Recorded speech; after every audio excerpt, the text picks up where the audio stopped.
Thank you. I stand before you this evening to briefly state why you, the people of Anguilla, should vote for me and all the other candidates of the Anguilla United Front Party. First, let me speak about District 1. For far too long, our district has been neglected, overlooked, and left waiting. To 2020, we are in opposition. And truthfully, it feels as if we remained in opposition even after 2020.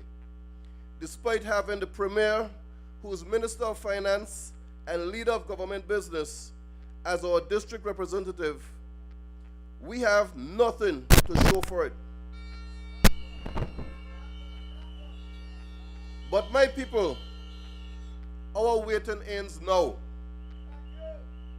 When you elect me as your representative, I will ensure that District 1 gets the attention, the investment, and the respect it deserves. District 1, do you want to spend the next 5 years in opposition? And the only way to ensure this doesn't happen is to vote for me, Claude C. Smith, the Beacon, your beacon of leadership, and the 4 strong, dedicated at-large candidates, Kyle Hodge, Joseph Vanderpool, Jason Bryan, and Mr. Evans McNeil Rogers. Imagine this. Our Minister of Finance allocating funds to every other ministry, including infrastructure, with a dirt road eradication program. Yet, not one single road in District 1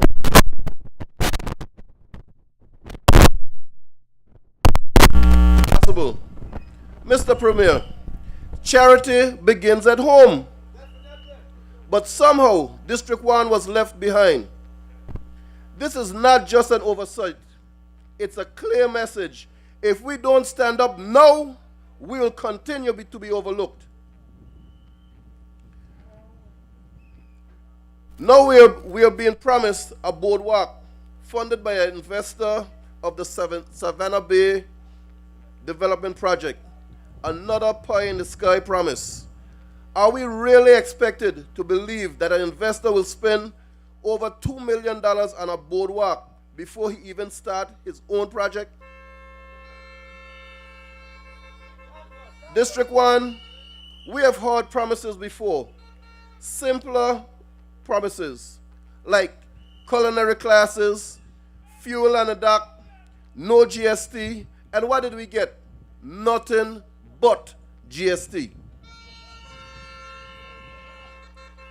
There are many more unfulfilled promises, and as we approach this election day, I will break them down for you one by one. It's time for accountability. It's time for real change. District 1, don't be fooled again. You were promised change, but no real progress ever came to our community. Remember, your vote cannot be bought.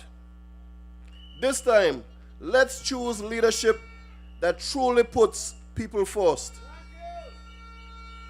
My people, I am a person of action, a leader who gets things done. No empty promises, no more neglect. District 1, let's get it right this time. Elect me, Claude C. Smith, the Beacon, on February 25th and 26th. Vote for the Anguilla United Front. Vote for leadership that delivers. Vote for all beacons. Vote all lights. Vote for Claude Smith and the 4 strong at-large candidates, Kyle Hodge, Joseph Vanderpool, Jason Bryan, Evans McNeil Rogers. Together, we will move Anguilla and District 1 forward. Because true representation is not just in words, but in action. I'll be present, involved, and working side by side with you to make our district stronger. We're setting up a marine base for making fishing safer and more efficient. We'll add bright, permanent channel markers so fishermen can find their way back home to safety, even at night. Our dock will be upgraded with fuel station, running water, and electricity to support daily fishing needs. We'll also improve our boat ramp to make launching and docking easier. Plus, we'll have a dedicated rescue boat for quick emergency response, keeping our fishermen safe at sea.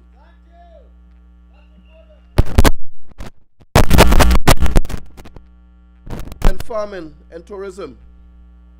We're creating opportunities by connecting fishing, farming with tourism. The Sea to Fork program will bring fresh, locally caught seafood straight to visitors and locals, directly supporting the fishermen. The Farm to Fork program will showcase fresh local produce, helping farmers connect with restaurants and tourists. By combining these efforts with tourism, we'll create more jobs, support local businesses, and make our community go to spots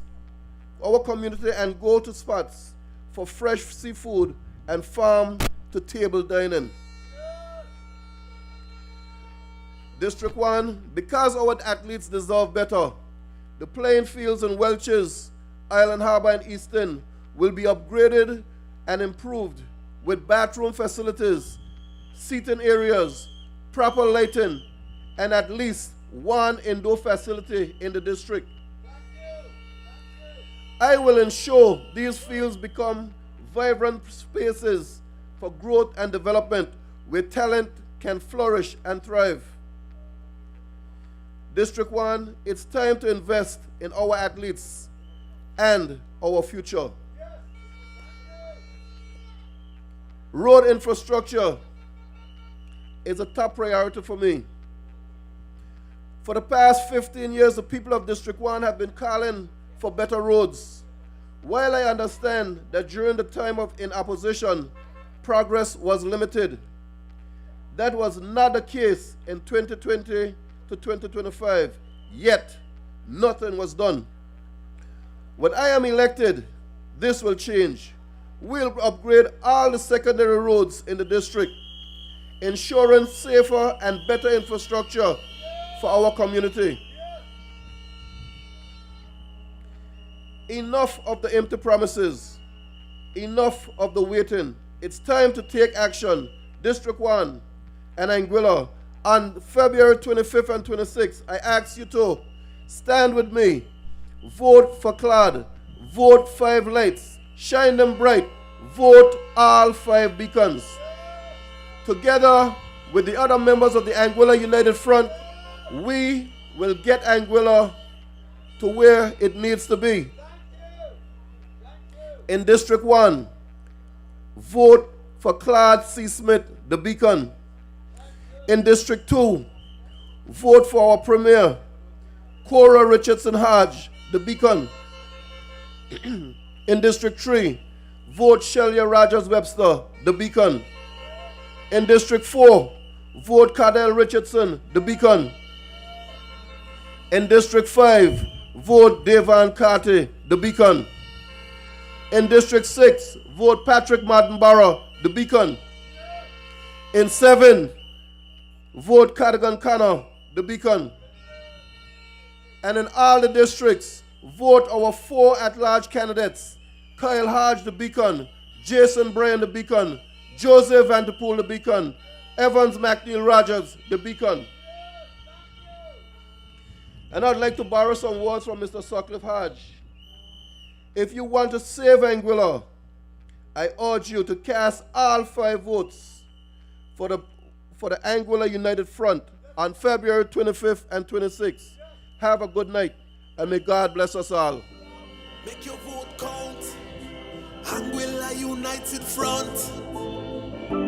Yeah, yeah. Moving together, hey. Moving united. We prioritize quality education. Trusting way to better the healthcare system. system. GST relief to the people, empowering all the young people. Watch me diversify the economy. If you're proud to be a beacon, follow it. We gon' tackle the crime and the violence. This is the time then to come out and vote. 45 beacons, come out and vote for the AUF. Cause we moving together, moving united. My people, this has been a very exciting week. We had quite a bit of developments. We had a bombshell yesterday when Mr. Sutcliffe Hodge on Class FM radio gave one of the biggest endorsements yet to the Anguilla United Front.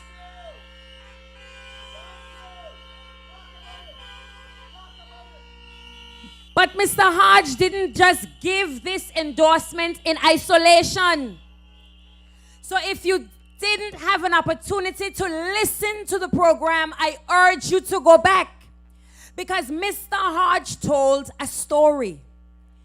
He told a story about how the APM team, from the moment they were put in office, has done everything in their power to destabilize and destroy the Anguilla Electricity Company.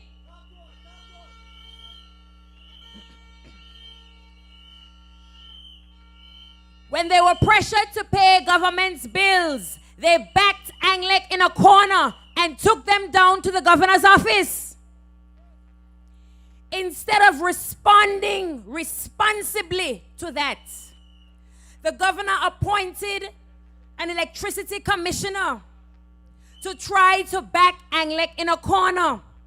They refused to pay the monies that were owed to Anglec. When the board that was appointed by this APM administration refused to do their bidding, refused to be complicit in destroying Anglec, what did they do? They went on radio and criminalized them. They indicated that they were an illegal board. They removed them and put in another politically appointed board of individuals who would do their bidding.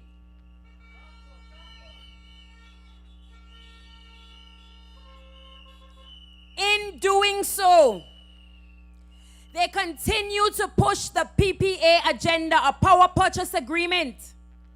I have said this before and I'm going to say it again. Pay close attention. This is a national issue. Ask the Premier.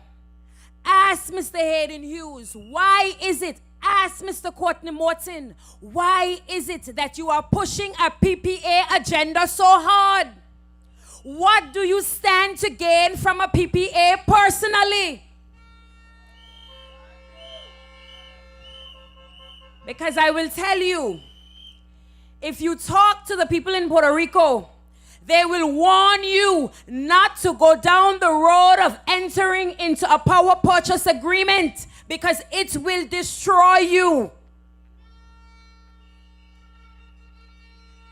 In a recent debate, Mr. Courtney Morton would have indicated, and I quote, he has never seen the plan that Mr. David Carter's board and Mr. Sutcliffe Hodge put forward. Imagine in a live recorded public debate indicating that he has never seen or heard of the plan. A plan that has been ventilated numerous times in the public domain. Prior to Mr. Morton joining Anglec's board, it was ventilated. After he joined the board, it was further ventilated. As a matter of fact, Mr. Hodge would have served under Mr. Morton. So if you had any interest in seeing the plan, could you not have simply sent a request to Mr. Hodge for the plan?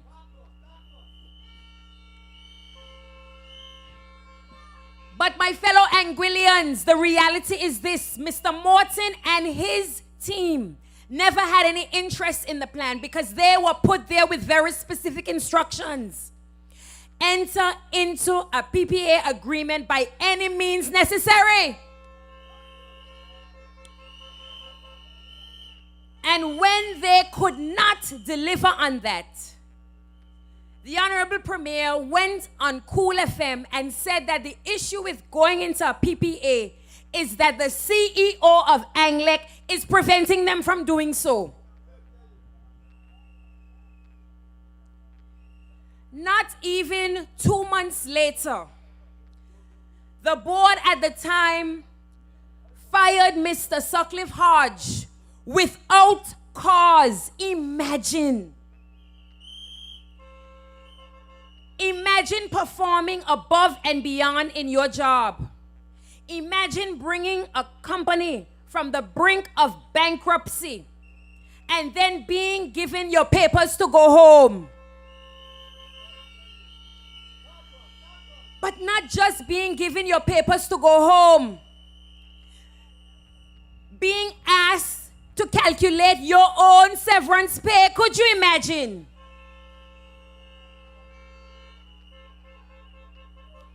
That says a couple of things to me. One, the board was being vindictive. Two, the board didn't have the capacity to calculate Mr. Hodge's severance pay, and that is a shame because it means that they are not fit to serve.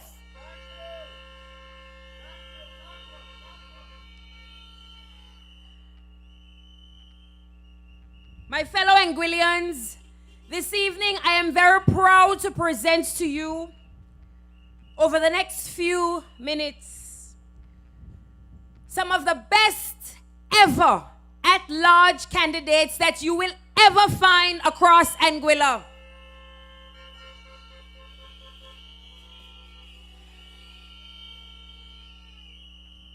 Mr. Jason Bryan, an individual who is committed to service, a young man with fresh, bright ideas, who has already demonstrated through his position as the community center manager in West End that he is committed to serving the people of this noble island.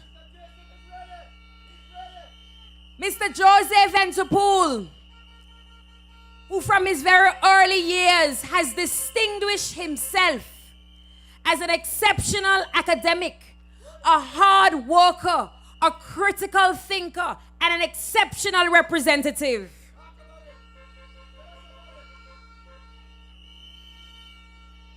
Mr. Evans McNeil Rogers, a man with experience, a man with the know-how, a man who knows how to get things done, a man who understands the importance of getting his hands dirty when necessary, because it is important as leaders to work 24/7 to ensure that your people have the best possible quality of life. And Mr. Kyle Hodge, who understands the importance of sacrifice, who understands that in 2020, he took an oath to serve the people of Anguilla. And despite being in an administration where he was not valued, where he felt as though he was not staying true to the needs of the people, he made the sacrifices necessary to put people first. I don't know about you, but I'm excited about our at-large slate. Our at-large slate is filled with youth. It's filled with experience. It is filled with qualifications. It is filled with a people-driven set of people.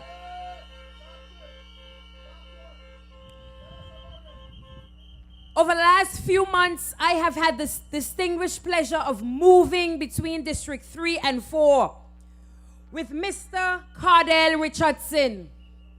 And let me tell you a little something about Cardell.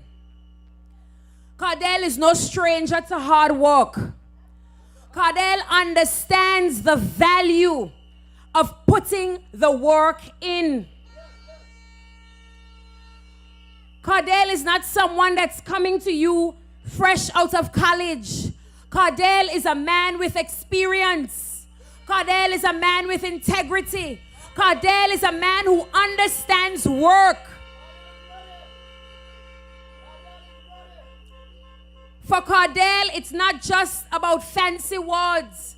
Cardell understands that if you want to improve the quality of people's lives, you have to work day and night. You have to represent the people's needs. You cannot tell the people don't come to you and you are not a conduit. Because when you put yourself up for political leadership, you are a conduit of the people. You are there to represent the people and their needs. So when you go to the polls, District 3 and 4, I humbly ask that you give your support to myself in District 3, Mrs. Shelia Rogers Webster, as the district candidate. When you go to the polls in District 4, you give your support to Cardell Richardson as the district candidate. And you give your support to the 4 beacons at large, Mr. Jason Bryan, Mr. Kyle Hodge, Mr. Joseph Vanterpool, and Mr. Evans McNeil Rogers. District 3 and 4, we are counting on you.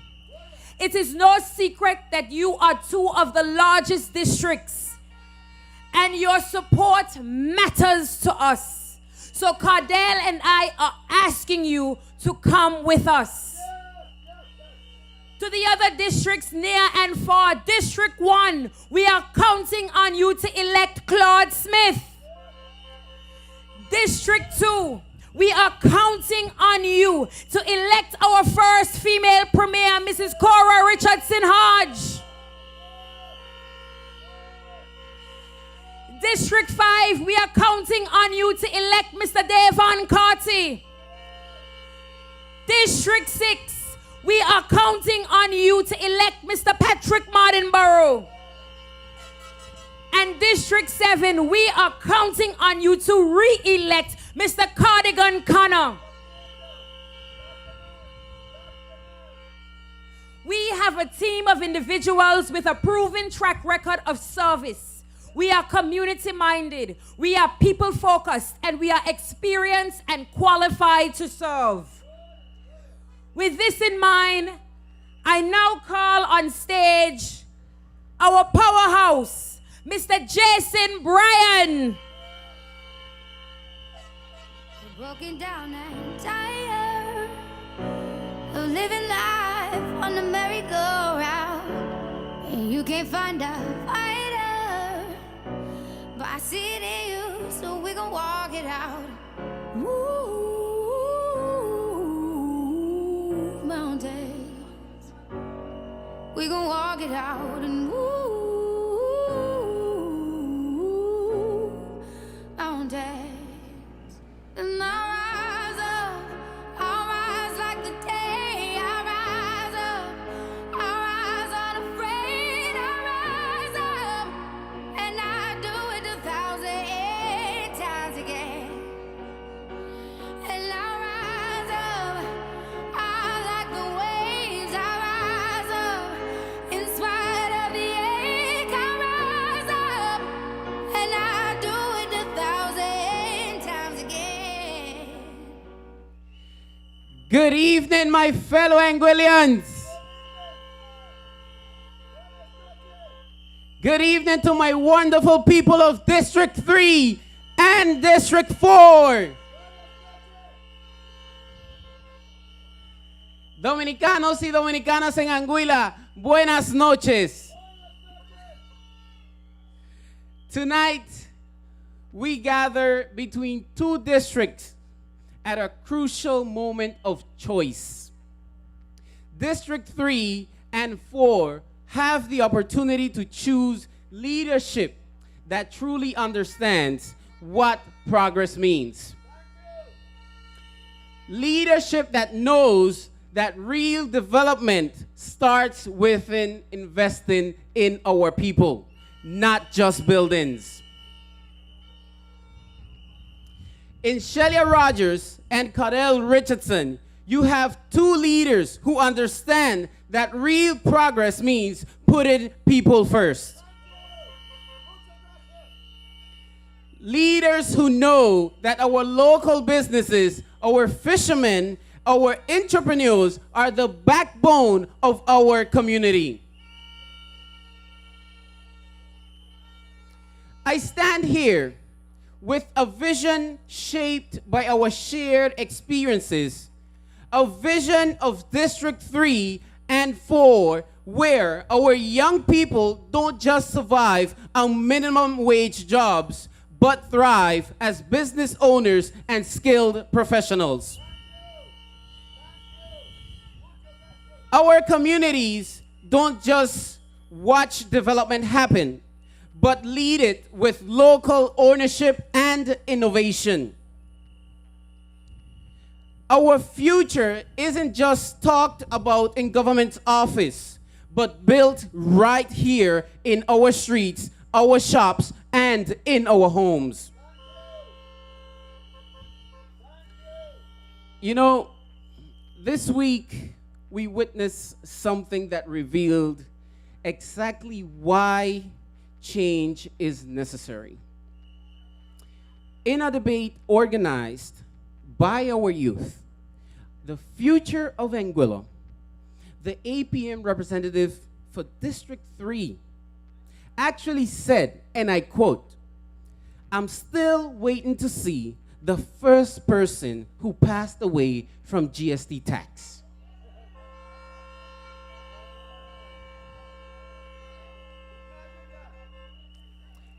I've been taught to respect my elders and community leaders. And for the most part of my life, I've lived that way. But I must tell you, when I heard those words, I realized this isn't about respect anymore. This is about leadership that has completely lost touch with our people suffering.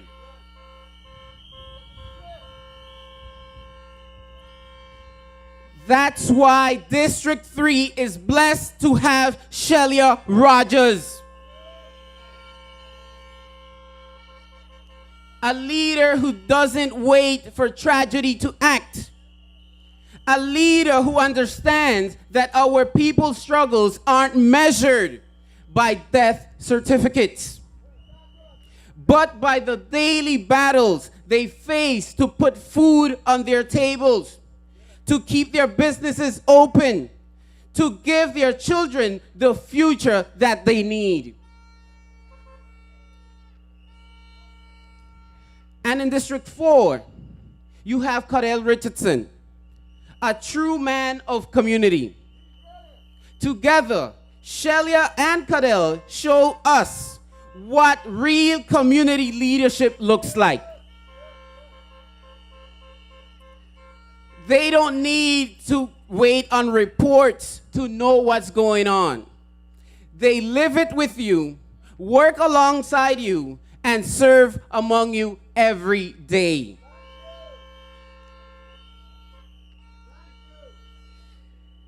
Let me tell you exactly what real change or progress looks like. First, we're bringing technical and vocational education that creates real careers right here in our district. Marine services training that connects directly to our fishing, fleet, and boating businesses. Renewable energy certification that prepares our youth for the jobs of tomorrow. Tourism and hospitality skills that create business owners, not just employees. Second, we are transforming sports in our communities. When I see our young people playing in South Hill, in the Valley, and other playing fields, I don't just see athletes. I see the future of Anguilla.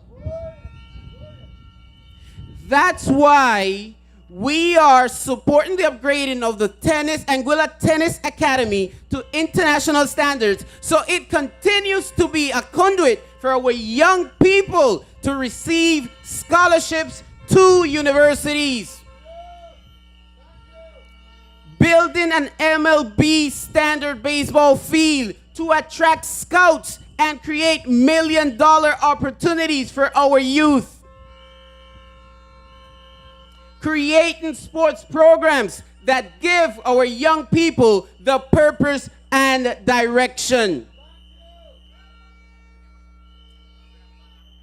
Third, let's talk about digital opportunities. Our young people are already making their market online, creating content, building businesses, earning through social media. To support their innovation and success, we will advocate for engaging with our local banks about digital payment solutions, exploring partnership with global payment processors, and most importantly, working with ECCB to develop clear guidelines for social media earnings. District 3 and District 4, this isn't just about catching up, it's about moving forward. It's about prioritizing the kind of progress that creates real opportunities for our youth. When our young people innovate and succeed in the digital space, we need to make sure our systems support their growth.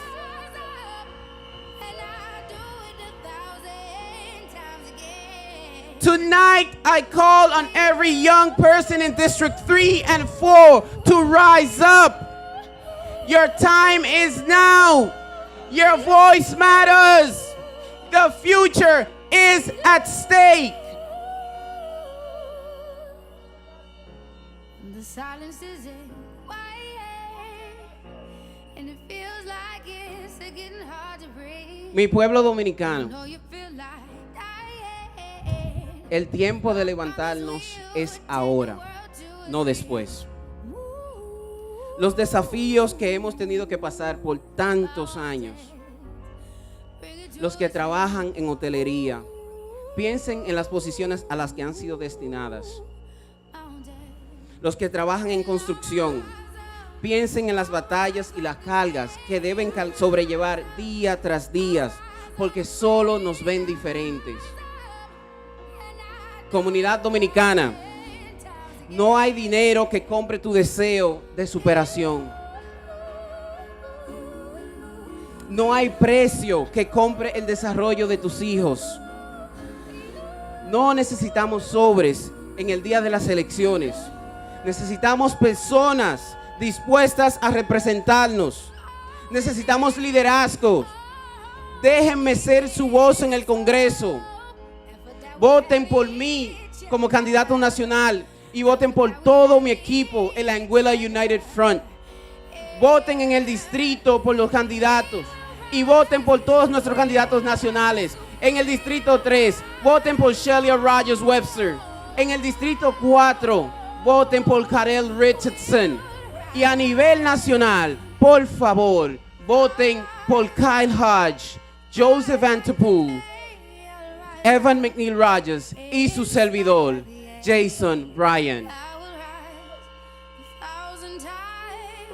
So District 3 and District 4, on February 25th and 26th, vote for Shelia Rogers in District 3. Vote for Cardell Richardson in District 4. And yes, vote for all 5 beacons. The AUF team will light the way to a brighter future. Vote for Kyle Hodge, Joseph Vanterpool, Evan McNeil Rogers, and yes, vote for me, Jason Bryan. Together, we can build an Anguilla that works for everyone. Together, we can create opportunities for all our people. Together, juntos, we rise. Juntos, nos levantaremos para un mejor futuro. Thank you. Muchas gracias. And may God bless Anguilla.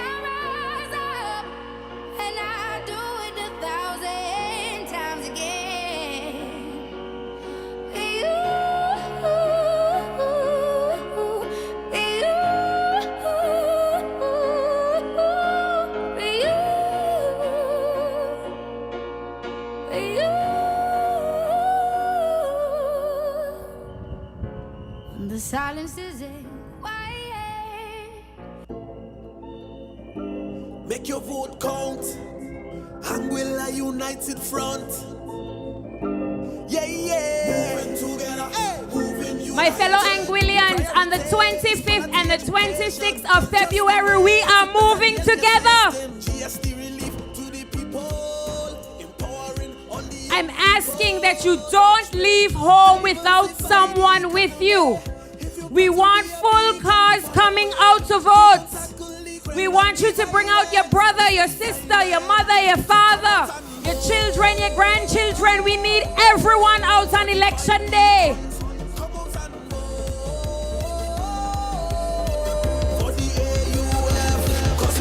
Moving together, moving united, moving together, moving united, moving together, moving united. Put your people first, leadership you can trust. Moving together, moving united, moving together. District 3 and 4, we are counting on you. Farrington area, we are counting on you to come out in your large numbers and vote all 5 beacons. We are not making the mistakes we have made in the past. Every vote that you give to another candidate is a vote that helps to re-elect the APM. We are not giving any votes away. We are giving all 5 of our votes to the Anguilla United Front. Do not make the mistakes of 2020. On election day, you are heading down and you are voting all 5 beacons. Every vote that you give to someone else is a vote to the APM government. Vote right, my Anguilla United Front people.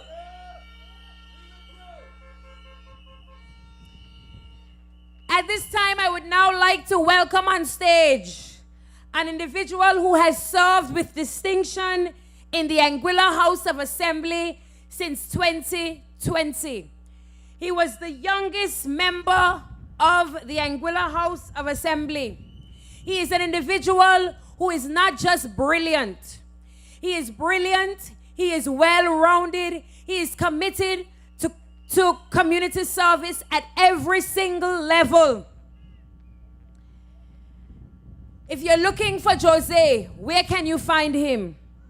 You can find him all over the island, committing himself to community-based projects, to training in schools. Imagine my surprise when this week I was asked to come and give a presentation to Valley Primary School. Imagine my surprise, unknown to me. Jose was also invited to give a presentation to Valley Primary School. But listen to this. A few months ago, Jose and I were separately invited to Transition Day. Transition Day is when students from the primary level transition up to high school. And they bring people into the school to talk to them about transition, to encourage them, to help to prepare them. Both Jose and I were invited. We had no knowledge that each of us were invited. Imagine our surprise when we heard that the teachers were pulled up because Jose Vanterpool and Shelia Rogers Webster was invited into the schools to talk to children. The Minister of Education indicated that there needs to be a policy developed for who can come into the schools to talk to students. But you know why Joseph Vanterpool and Shelia Rogers Webster was invited to the schools? Because when the schools call, we answer. When the schools need sponsorship for graduations, we answer. When the schools need someone to train their debate teams, we answer. Because we don't conveniently show up for pictures. We are there all the time.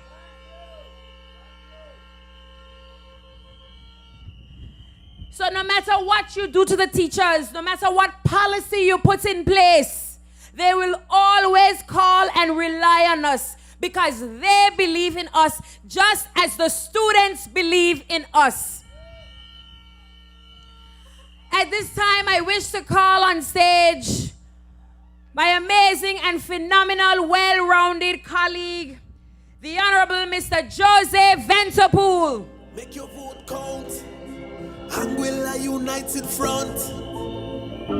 Yeah, yeah. Moving together, hey. Moving united. We prioritize quality education. Trusting way to better the healthcare system. GST relief to the people. Empowering all the young people. Watch me. Diversify the economy. If you're proud to be a beacon, follow it. We gon' tackle the crime and the violence. This is the time then to come out and vote. 45 beacons, come out and vote for the AUF. Cause we moving together, moving united, moving together, moving united, moving together, moving united. With your people first, leadership you can trust. Moving together, moving united, moving. Good evening, District 3 and District 4. Good evening to my good people from Island Harbor to West End. Good evening to my AUF family and to each and every Anguillian listening. I want to start off by apologizing to my good people of District 6. For while I was present at the rally in Boston and able to interact, I wasn't feeling 100% on Monday. In fact, my voice still ain't 100% there right now. But you know them can't keep a good man down. The one thing that I want to say, I found out that something is going around and apparently it's not too nice, my people. So I want each and every one of you listening, drink your water. Take your vitamins. Make sure you're healthy. Because whether sun, rain, sick or not, we are not staying home come election day.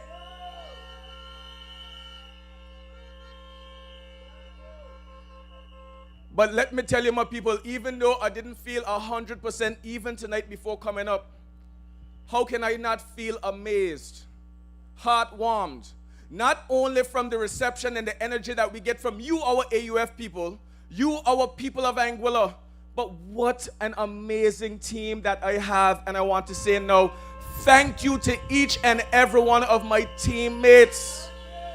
Thank you to our leader, the Honorable Cora Richardson Hodge, for her leadership and putting together such a capable team. And on that note, when you look at teams, when you look at the people who put themselves up, I can honestly say, and I'm going to ask each and every one of you, you don't have to say it out loud, but ask your conscience. Is there any team more capable, more qualified, and more ready to move Anguilla forward into the next generation after the next general election? We have a team that's balanced, not only with expertise, with training, but from diverse backgrounds, from diverse sectors, from diverse mindsets that come together and gel together to move this place upwards and onwards. That is your AUF team, and that is the best and only team to move Anguilla forward. So while I was home this week, and Lord, so much happened this week that I have to try and pick and choose, else I could be up here for 2-3 hours. Let's start at the political debates. And we have already addressed the fact, and oh my God, that bombshell that dropped yesterday. Mr. Hodge, on behalf of the people of Anguilla, we want to thank you for your service and apologize that this is the way that you, as a hardworking, capable and caring Anguillian who wanted the best for the people, was treated and attacked. But we're going to get to that. In the political debates, I realized that there are a number of false narratives, stretched truths, and we already see blatant, flat-out lies that are being touted out there. They are trying to say, do not vote for the AUF because the AUF had 20 years in office, and what have they done other than put us here? But when I look around, the Honorable Shelia Rogers Webster has only been elected in 2022, and she's never been in government. Well, not yet. Check it in 2 weeks. When I look around, the Honorable Kyle Hodge, while he served in government for a brief while, stood on principle for you, the people of Anguilla, because he is a man who believes in truth, his word, and defending what he says to you. He ain't gonna tell you one thing on Friday and another thing on Monday. When I look around even at myself in the last House of Assembly, I just had to laugh at the lengths that they go to lie. The Honorable Hayden Hughes stood up and tried to say that I was in favor of outsourcing .ai because I was a part of the AUF administration of 2015 to 2020.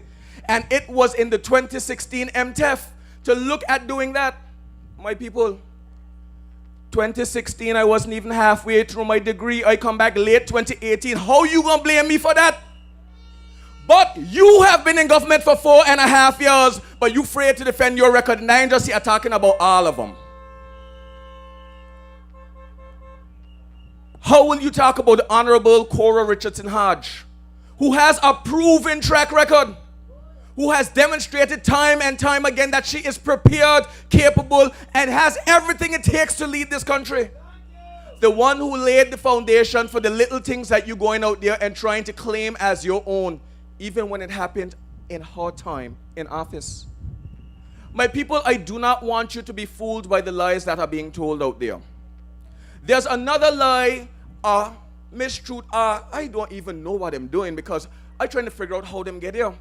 They keep on saying that they did what it took to develop Anguilla, that Anguilla's progress is as a result of them. I saw one of their teammates, who, by the way, applied to join the AUF, and I guess after he gave us his support and he wasn't successful, decided to try and get on the ship, come and attacking us now, but that's a different story. I see him saying that in 2018, under the AUF, we had negative GDP, as if in 2017, Hurricane Irma did not devastate our island. He went on to say, in 2020, Anguilla also had negative GDP, as if he forgot that in January of 2020, we broke record arrivals and tourism numbers. In February, we broke it again. And then in COVID came and shut down the world, but them expect us to have positive GDP. This is what I say, my people, do not leave these people misguide you. That year in 2020, the only country that had positive GDP due to COVID, or during that COVID period, was Guyana, and that's because them had oil. My people, they tout and they try to make you afraid, saying that this AUF, if elected, will remove senior shield, will remove junior shield, and that they, through their economic development, has done whatever. Again, people, it baffles me that they could even get these words out of their mouth without choking, you know. They're trying to make it look like they are the reason why the country has all of these funds. But they forget that the records are there. They forget that when I was campaigning in 2019 and 2020 about the potential of .ai and what it could mean for Anguilla if handled properly, that it would take us off and be a game changer for not only our economy, but for our youth and the future.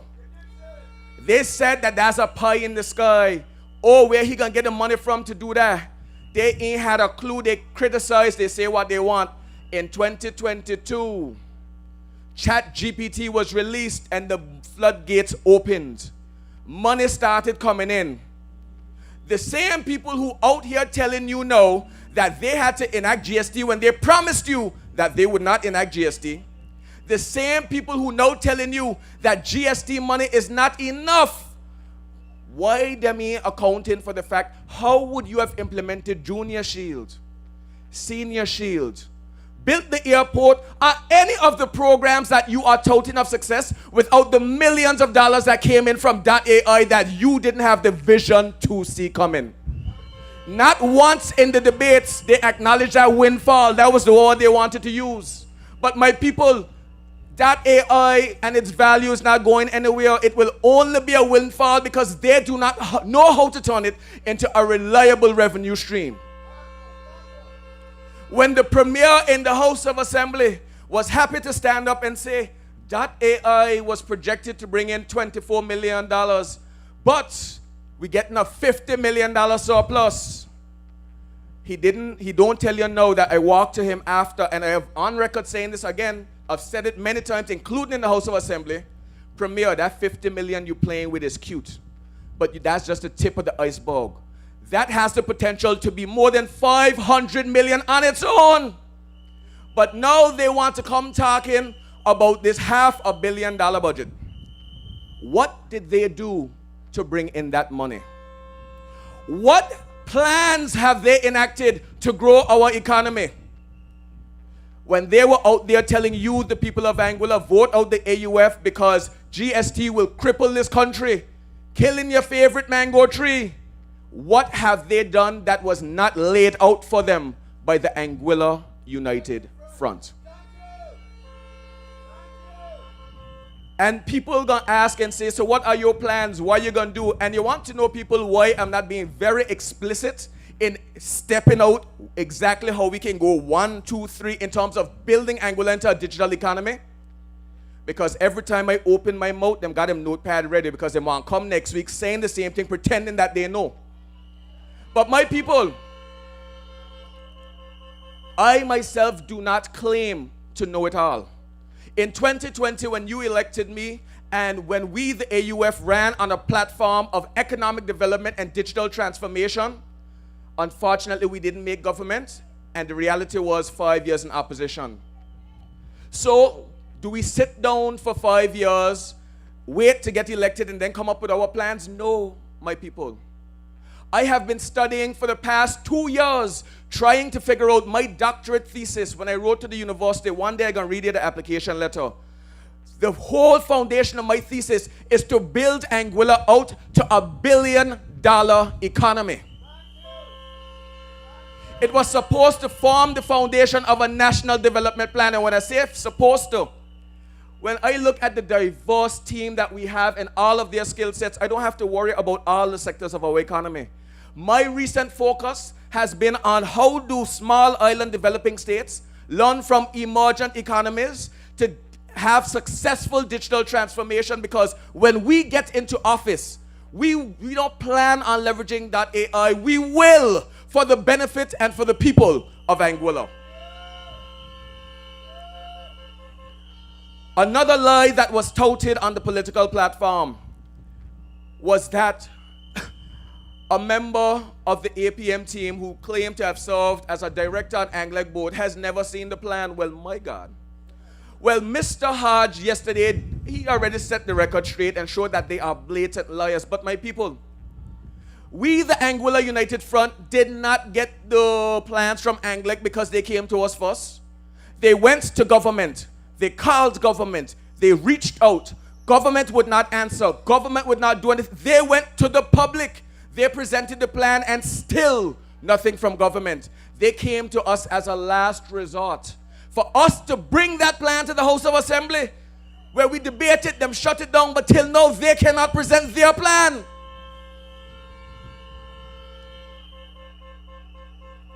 My people, I have said it on record before, and I want to reiterate this. My heart was so warmed by Mr. Hodge yesterday, hearing his account, because this government's biggest mistake in office, if you ask me honestly, was not allowing Anguilla to follow the renewable energy plan.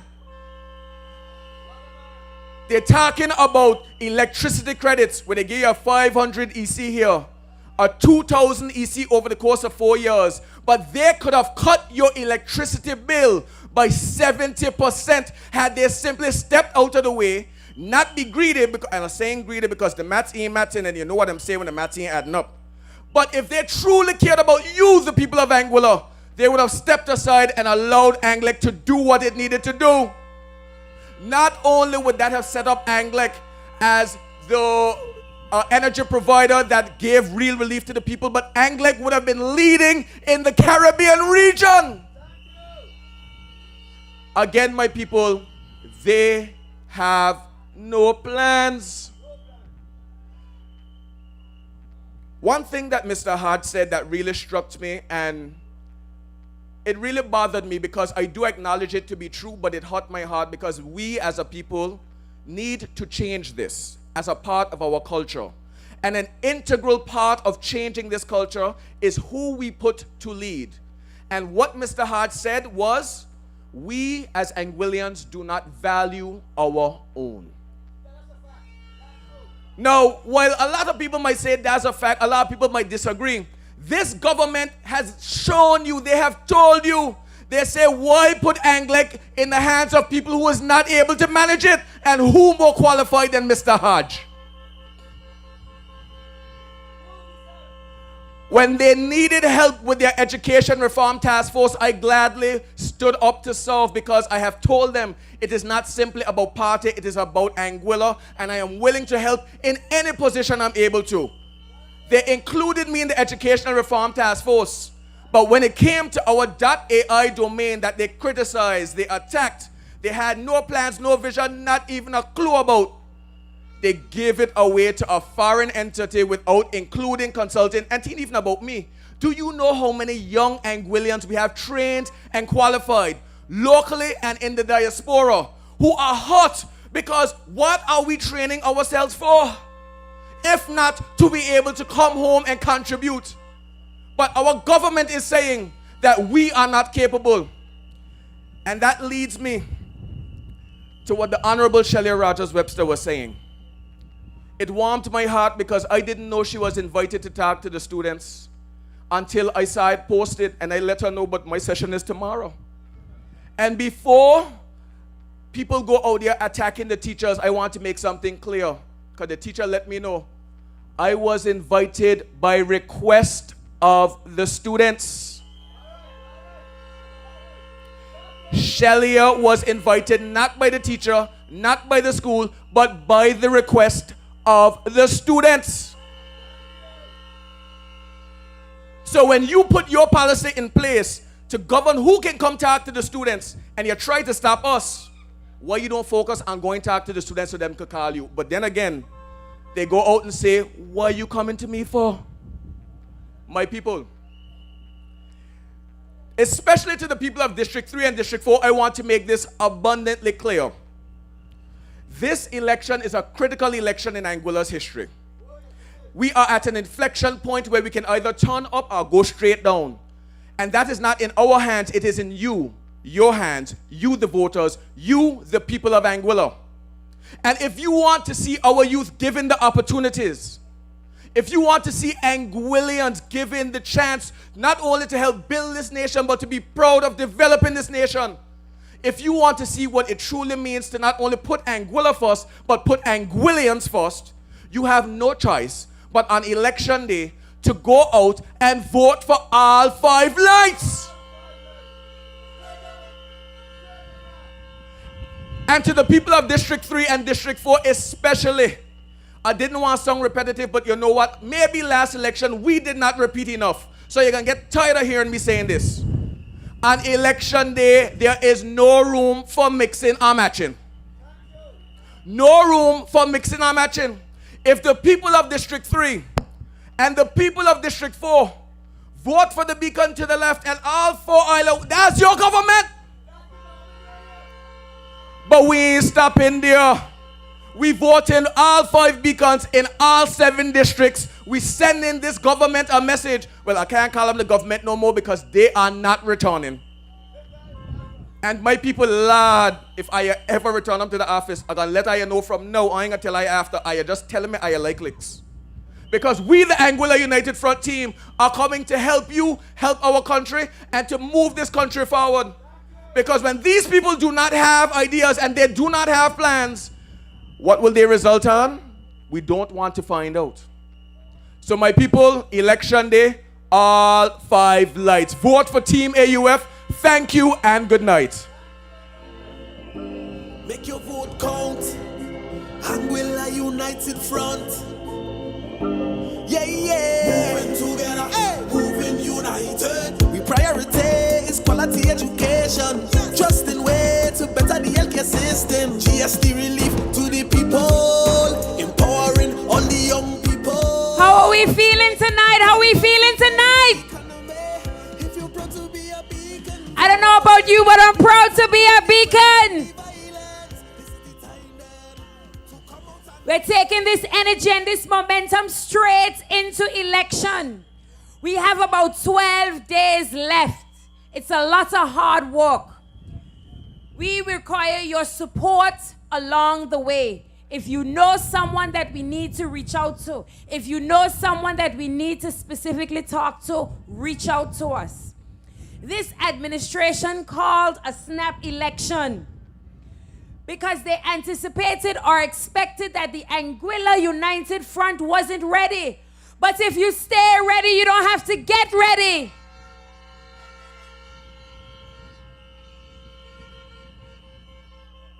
Imagine for the last year, they have been talking about the quote-unquote tourist voters and persons who are overseas not being eligible to vote. They called a snap election, hoping that the overseas voters wouldn't have the opportunity to cast their votes in their homeland. But the overseas voters have responded and they are booking their own tickets to come. And now that that is happening, imagine the same APM administration is going over to St. Martin to campaign, is encouraging their supporters from overseas to come. The same APM administration that wanted to throw out the voters list and start from scratch. The hypocrisy is real. If you have served the people with distinction, if you have been honest over the last 5 years, what do you have to fear? On the 25th and 26th of this month, I ask that you vote all 5 beacons. If you believe in me, if you believe in Cardell, I ask that you vote all 5 beacons, District 3 and District 4. If you believe in me and you believe in Cardell, I am asking you to believe in Claude Smith.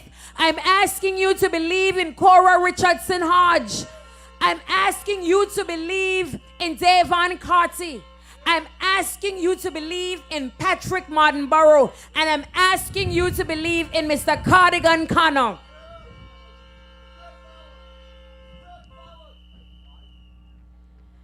And now, it's time to welcome on stage someone who is no stranger to Valley North. An individual who has served this constituency with distinction for over 17 years. Give Mr. Evans McNeil Rogers a round of applause. United Front.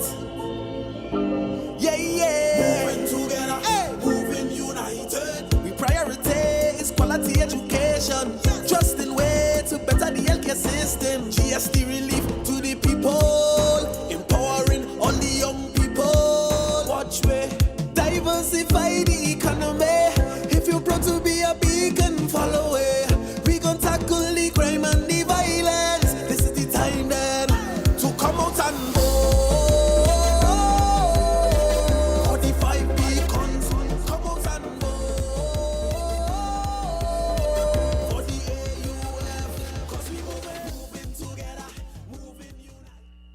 A pleasant good evening to the folks in Valley North, District 3, and Valley South, District 4. Thank you all very much for coming out, and I want to say a pleasant good evening to Anguilla in general, to all of the 7 districts. I'm elated. I'm so proud to be here and to be introduced by the Honorable Representative for Valley North, Shelia Rogers-Webster. I am proud to be here to assist this team and to assist Anguilla moving forward. When I look at Shelia and listen to Shelia, it is what you call the 5 P's. Prior preparation prevents poor performance. Prepared. And when I listen to all of our candidates, I feel so proud. When you look at Jose, you look at Jason, you look at Kyle, what can you say? When we go to the districts, and you look at Claude, you look at Cora, Shelia, Cardell, Davon, Patrick Martin Burrow, and Cardigan Connor. What a team. What a team.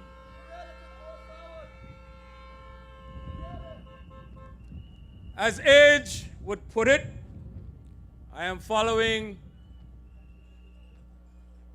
the Honorable Island-wide member Jose. You saw he can come up here and speak. They all can come up here and speak without even a script. I used to be able to do that too. But they warned me to try to stay on message and don't stray. Because if I stray, they probably will think that I would have indulged in a little bit of my special Brugal. So I am staying on script. My fellow Anguillians, I am not here on this political rostrum for Evans McNeil Rogers. And before I get into that, Shelia mentioned and Jose mentioned the invitation from the students of the school for them to visit and really and truly talk to the students. And when you're going to have a minister of education wanting to put policies to prevent the students from inviting who they want to come to the school to address them, you know we have a serious problem.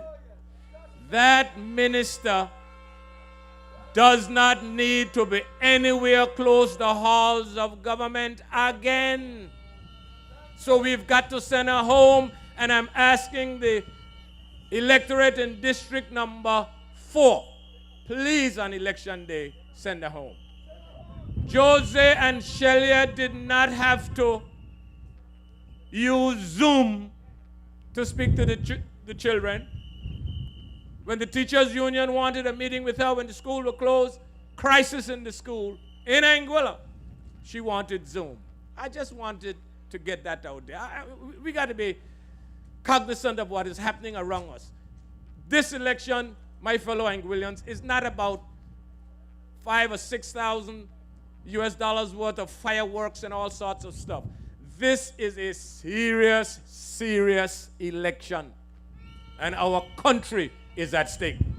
So I'm not up here because of Evans McNeil Rogers, but I am up here to assist in the political recovery and to help rescue our beloved country from the hands of these tyrants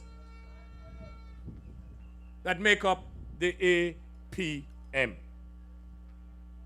My fellow Anguillians, you have to decide on election day where we want this country to go, the direction we want this country to go. And it is in your hands. It is in our hands.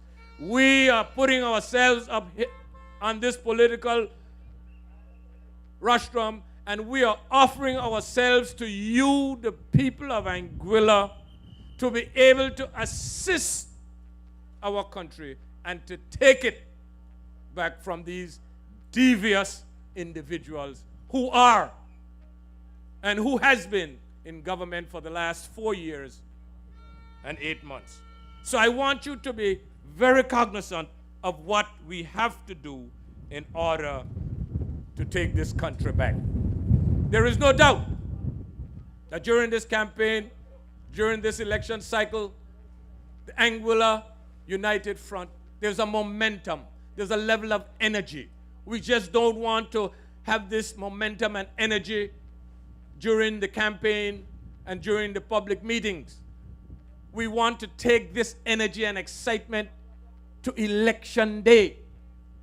We need you to come out and vote like all the other speakers have said. Vote all 5 beacons. That is the way we need to do it. No mixing and matching, no twisting around and so on. You've got to look at a team that is capable and willing to move this country forward. So on the 25th and 26th, we expect you to come out and vote for us. And I guess it's because maybe I was around the block for quite some time in the political landscape. And when I hear the APM folks talking about infrastructural development, one would believe that the infrastructure in Anguilla started to develop since 2020. My people, please, please examine what these folks are trying to tell you. Every single administration would have had infrastructural projects. Everyone, every minister of infrastructure would have been out there doing things. Everyone. So I can't understand where they're getting this idea that, someone said to me, but they're doing things. I said, which administration didn't do things? But we got to try and see what we can do because they are doing things. Every single administration did things. I remind the individual that there was a banking resolution that the Anguilla United Front, under the leadership of the Honorable Victor Banks, we took blows, political blows from some of these individuals who are now running around. And that was to save the indigenous banks. I want to ask the Premier, who is the Minister of Finance. I think a year or two ago, he was actually the chairman of the Eastern Caribbean Currency Union or Monetary Council. I want to ask him, are there any records with respect to the successes or the failures of the National Commercial Bank of Anguilla? He should be telling you, the people of Anguilla. He should be answering to you because he was part of the APM and their entire cohort who were telling you, take your money out, the bank is going to be a failure. And it is still there. That is what leadership is all about. It is still there. And when you talk about institutions in Anguilla, it brings me back to what my colleague said a little earlier in terms of Anglic. No doubt, you all would have known that Mr. Sutcliffe Hodge would have ran for election for a number of times. That does not diminish the quality and the capabilities of an individual.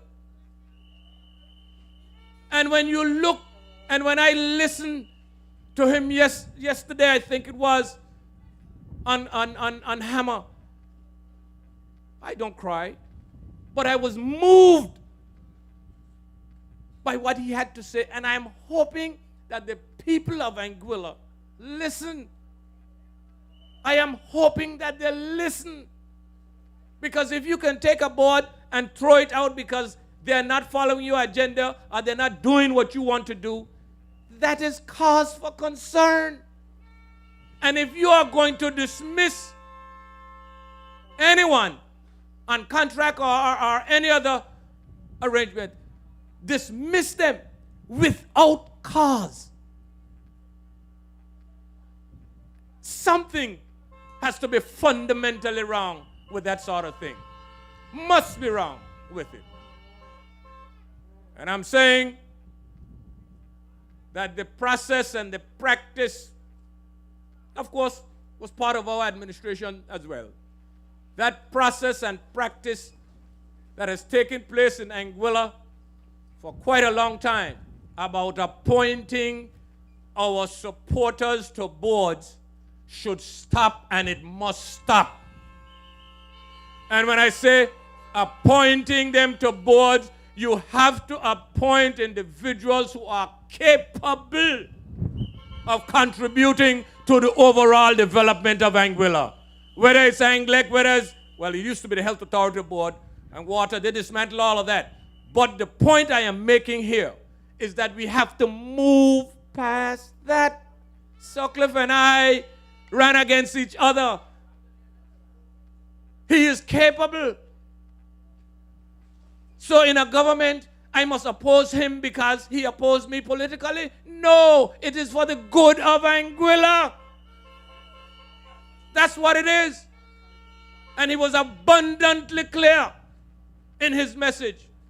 He said he never voted for Anna, and Anna was the Anguilla National Alliance. He said he never supported the AUF, and the AUF is a combination of the Anguilla National Alliance and Mr. Banks's party. Mr. Banks, thank you very much for putting Anguilla before politics. And I am going to say this. Let me go on record and to thank Mr. Hodge for putting Anguilla's interests in terms of Anglec before personal and political purposes. Thank you, thank you, thank you. That is what we were talking about. Anguillians coming together in a time when we need each other. And I am not seeing this. I have not seen it over the last 4.5 years. I am disappointed in Dr. Lorenzo Webster. He has allowed, I don't know whether it's the APM or AUM or whatever it is, those operatives, it seems as if though they have clouded his vision in terms of leading this country. I am disappointed in him. Healthcare is what I talk about all the time. And let me say to Dr. Webster, but before I go there, let me play a clip. And I want you all to listen to this very carefully. This is from the debate of 2020 when Dr. Webster was a candidate at the time.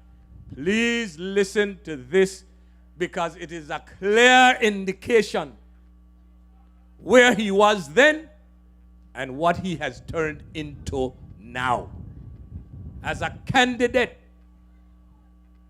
as a medical practitioner, a healthcare professional, a specialist. Listen to this during the 2020 debate. Play it for us.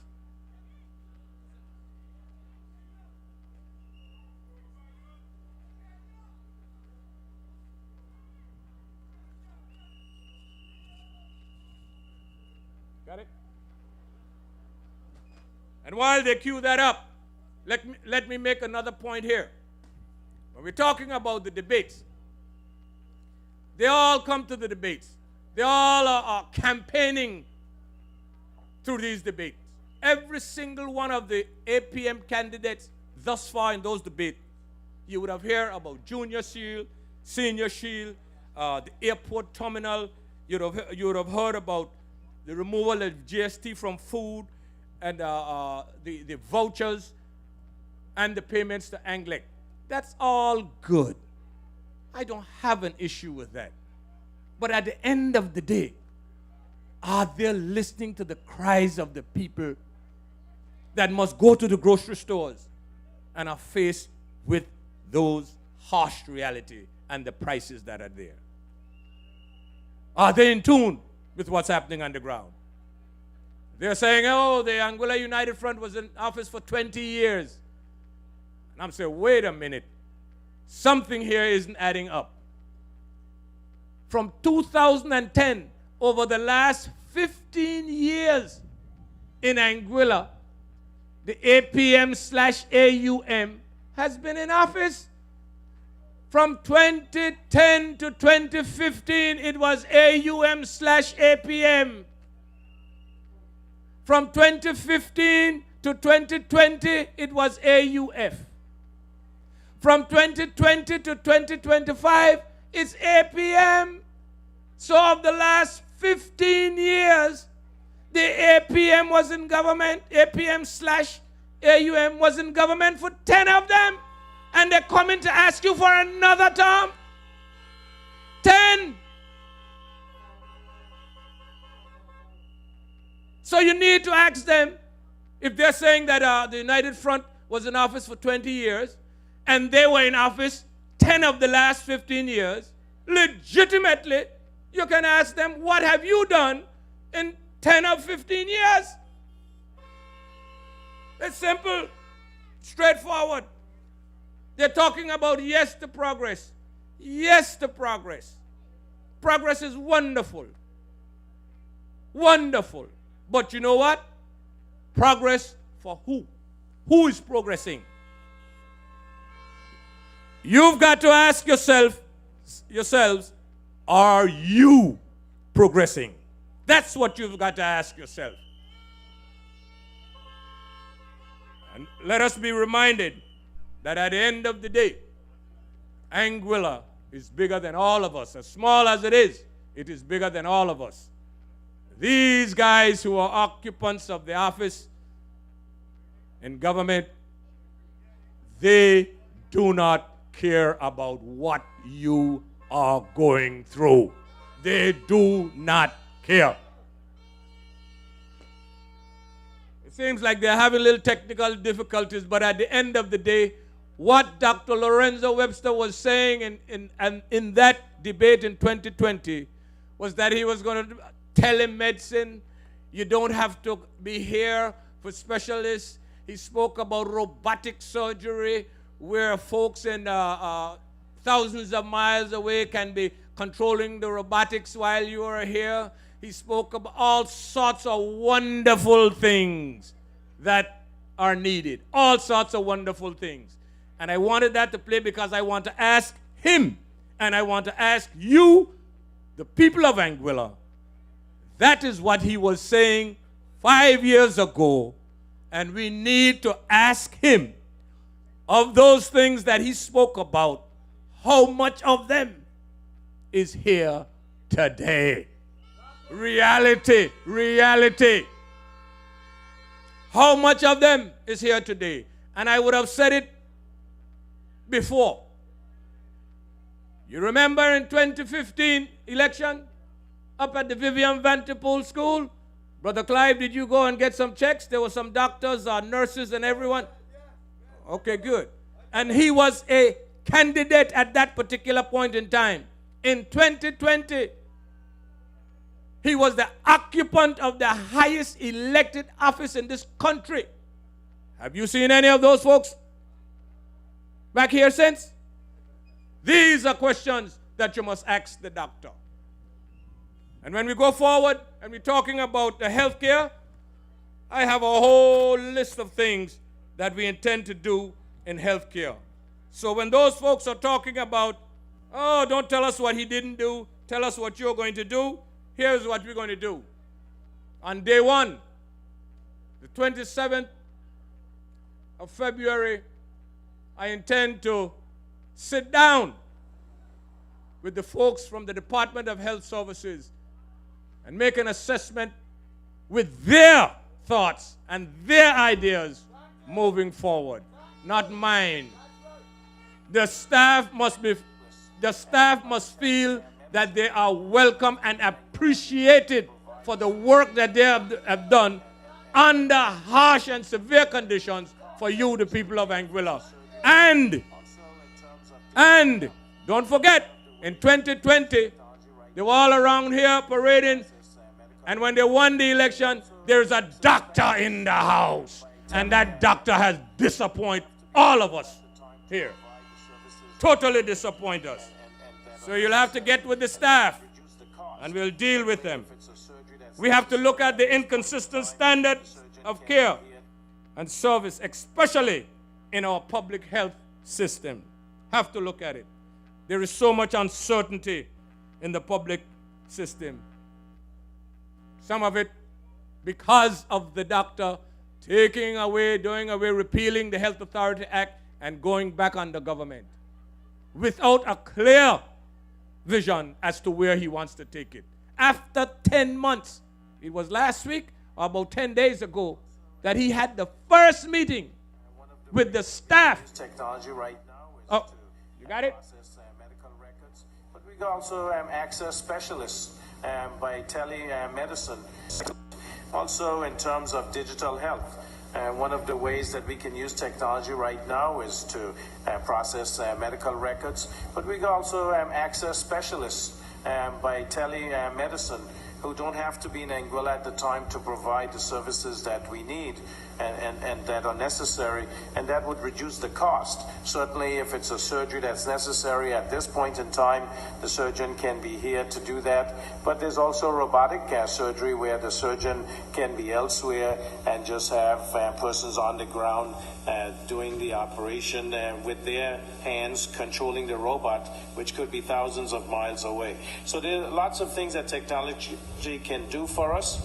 But it improves our training. We can save money because we don't have to have our government officials traveling all the time and spending money in these first-class accommodations. We can make sure that that training, we can develop our nurses and our doctors. So it's helpful to us as we go along. That technology merged with economic development is very helpful to Anguilla going forward, and especially to our young people. These are ways that they can continue to grow and develop. Also, you've heard it. Thank you, Brother Clive. Where is it now? 5 years after, where is it now? Where is it now? And that's from the Premier, the now Premier. He was a candidate then. The Premier, 5 years, Minister of Finance, Premier of Anguilla, the occupant of the highest elected office in this country, a graduate of Yale University, talking all of those wonderful things that are possible through technology. And he's right. But where are they? That's the question you've got to ask him. Where are they today? Going on, the AUF program, they're telling you that we're going to do away with the senior shield. Hell no. We're going to secure it, we're going to improve it, and we will extend it. And after we do that, they can claim it. But we will improve it, we will extend it, and we will secure it. We will enact the necessary legislation to secure it. They put it in place. Have they legislated? These are the questions that you must ask the doctor, and you must think about when you're going to the polls. We've got to extend the coverage and the services of our health, of our public health care. You've got to ask the APM since they brought in the senior shield, those individuals who would have had insurance, you can recover some of the costs from the insurance, if they have insurance. Have they looked at reducing the qualifying age or keeping the qualifying age at 70 and putting in place certain categories?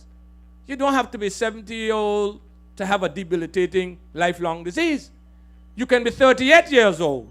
So what's going to happen to you in that case? Did they have something in place for that? Did they commission an internal inquiry, a review, how to develop the senior shield? We support it. We will keep it. We will improve it. And we will make it better. We will extend it. And if they want to take it that junior shield, of course we're going to keep it, improve and extend it.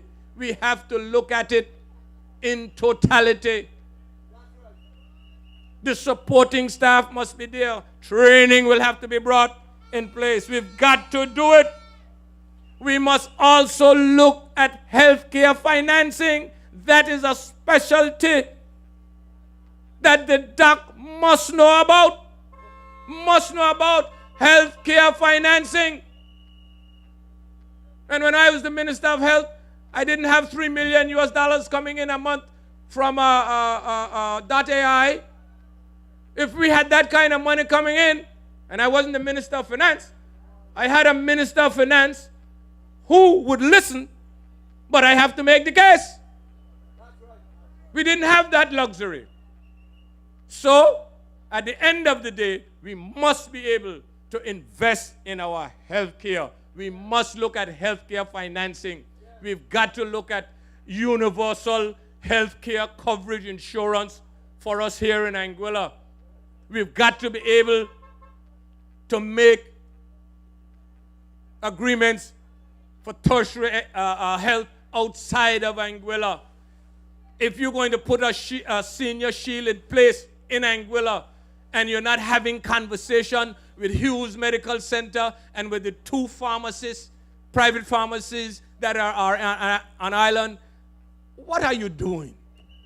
Because at the end of the day, if the hospital pharmacy runs out of medication and your senior shield cannot cover the medications at the local pharmacies, they still have to pay.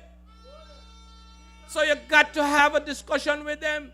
These are the sort of things that should have been thought about before you're moving on. Healthcare financing.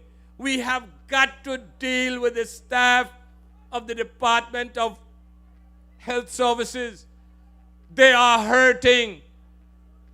In 2008, when the AUF administration reduced the salaries of the civil service, the salaries of the health authority staff was also reduced. Now, 10 months after the dismantling of the health authority and the creation of the Department of Health Services, the staff still, they have not had their salaries back to the 2008 levels. So if the civil service, if you're going to do it for the civil service, why not do it for the nurses and the folks over there in the Department of Health? How do you think that would make them feel? You are a government, are you a caring government? And you're going to come and tell me all of the infrastructural things when you got one public hospital and that is the way you're dealing with your staff? Come on now. So I'm just, and we're going to talk much more about the plans that we have to develop the healthcare services. And we're going to look at it. As a government, we're going to look at it. And your humble servant is prepared, ready, qualified to take it to the next level. That is where I am going to come in. All the young folks, education and .ai and the economy and all of those things, while they are important and absolutely necessary, your humble servant will be laser focused on improving the quality of healthcare service and delivery in Anguilla. That is my option going forward.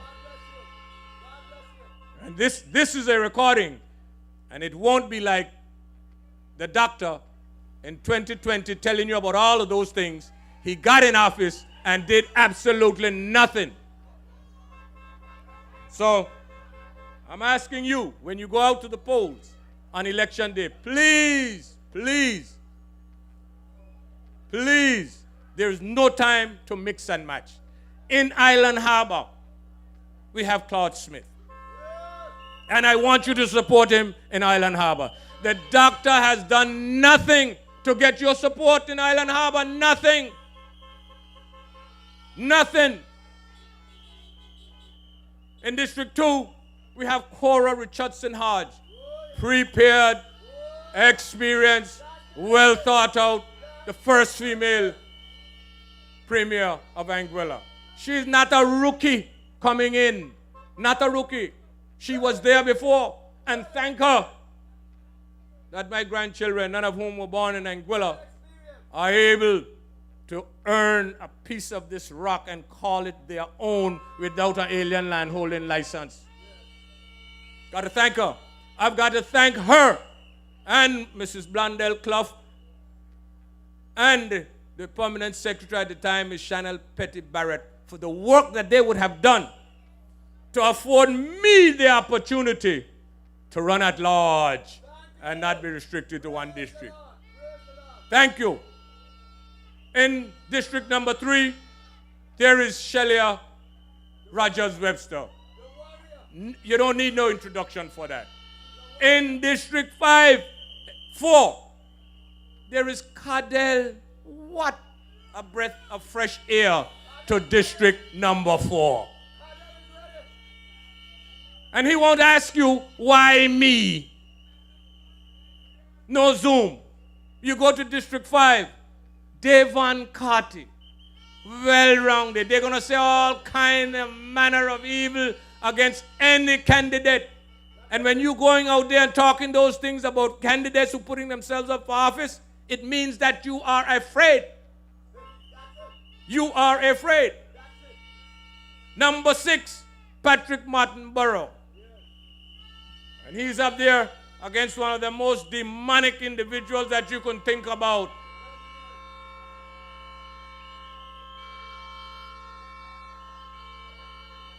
Give him an opportunity. Give him an opportunity to be part of a government that has the experience, the youth and experience.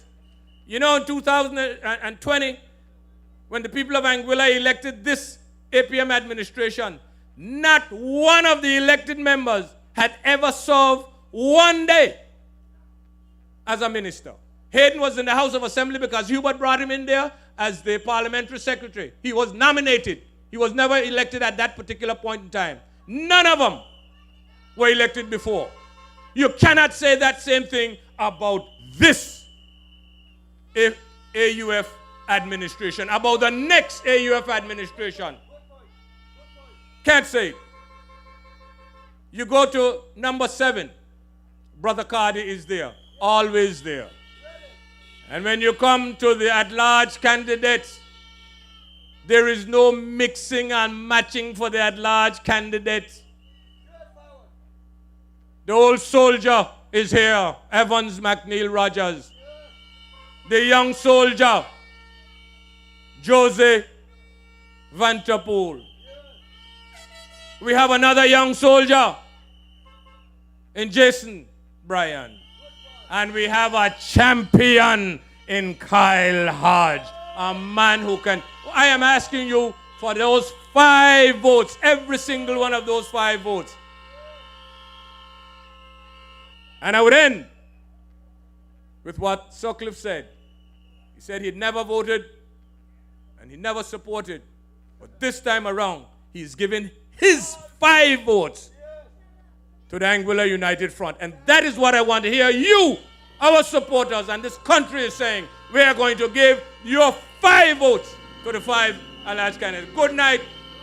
Next person up. And see you. God bless you. God bless Anguilla. And we're looking forward for the excitement and the energy on election day. Moving united. We prioritize quality education. Trusting way to better the healthcare system. GST relief to the people. Empowering all the young people. Watch way. Diversify the economy. If you're proud to be a beacon, follow it. We gon' tackle the crime and the violence. This is the time then to come out and vote. 45 beacons. Come out and My fellow Anguillians, it's time to vote. It is time to vote on election day. On the 25th and 26th of February, we expect to see you out from early in your numbers. At this time, I would now like to call on stage a man who is no stranger to District 4. An individual who has dedicated decades of his life to service. A statesman, an individual of courage, the former Premier, Mr. Victor Franklin Banks.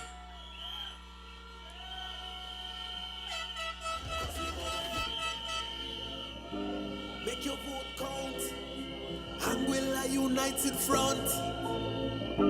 Yeah, yeah. Moving together, moving united. We prioritize quality education. Trusting way to better the healthcare system. GST relief to the people. Empowering all the young people. Watch way. Diversify the economy. If you're proud to be a beacon, follow it. We gon' tackle the crime and the violence. This is the time then to come out and vote. 45 beacons, come out and vote for the AUF. 'Cause we moving together, moving united, moving together, moving united, moving together, moving united. With your people first, leadership you can trust. Moving together, moving united, moving together, moving united, moving together, moving united. District to district, you know we united. Up a little higher.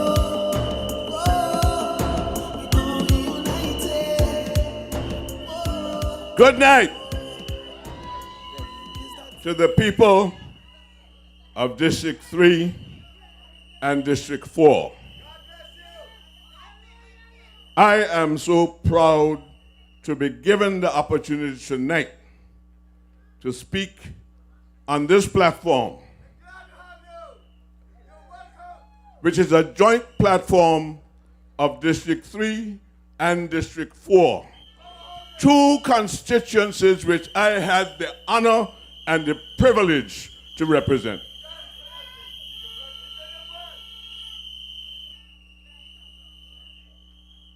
It is approaching 5 years since I have been on these platforms as a candidate for District 4.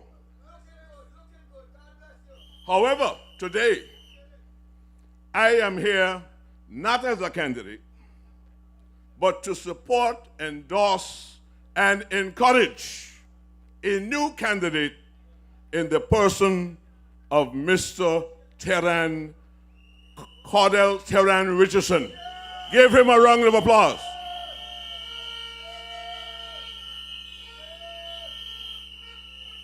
I have one mission tonight. The team have spoken on the issues. They can deliver them, and they can present them, and they articulate them well. And so there's no need for me to be on these platforms saying anything about what will happen after the next election, because I know that we have a capable team in Anguilla, the Anguilla United front team. All 11 candidates are qualified in their own way. They have different skills and abilities. And I know and I'm confident that we will represent you come the 27th of February. Since Cardell first launched his candidacy on November 23rd last year, I believe, like me, you continue to be more and more amazed and impressed by this young man. Give him another round of applause.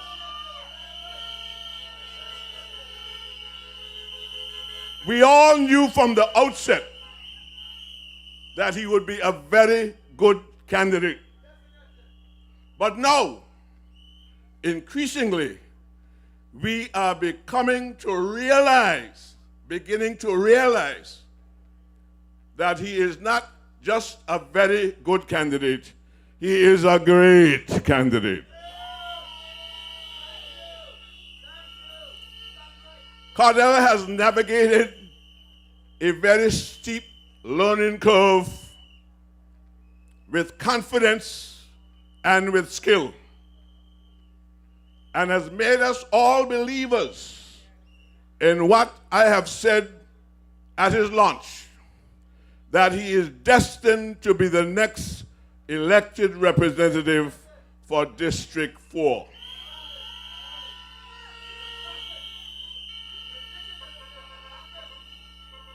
But how did we get here? How did we get here?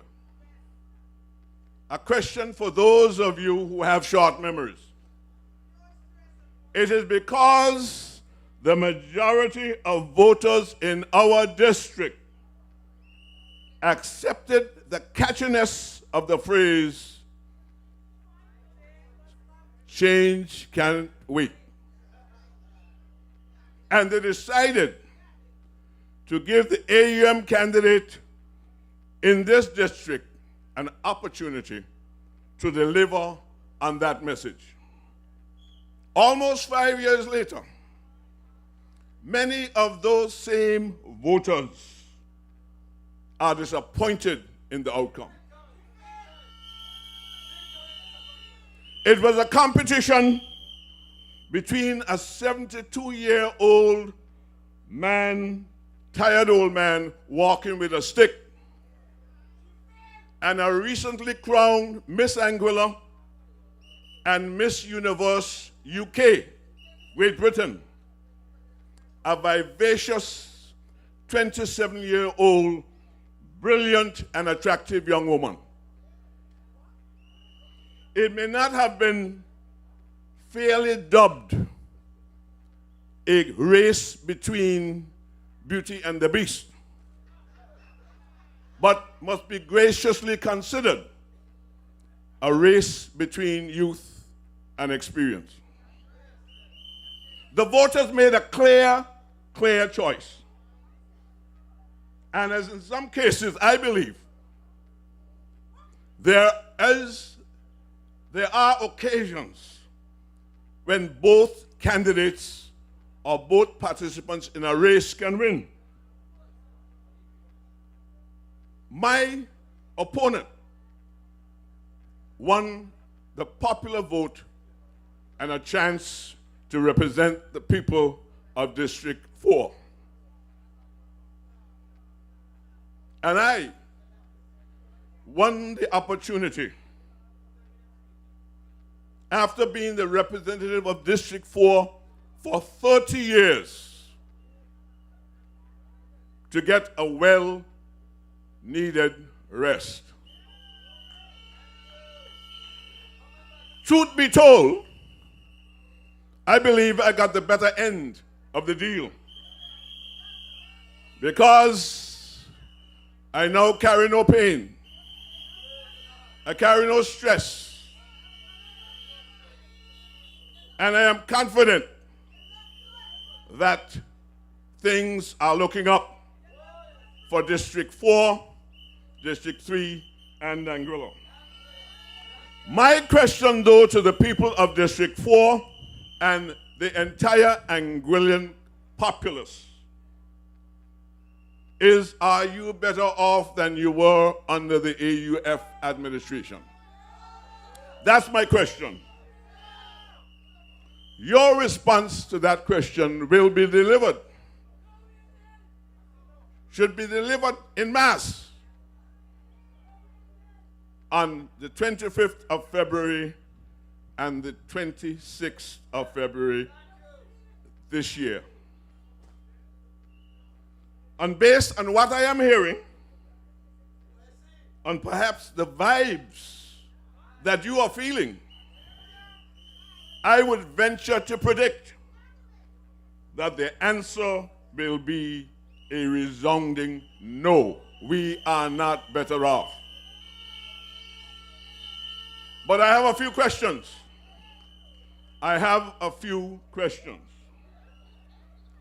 Did the recent representative of the district put her people first?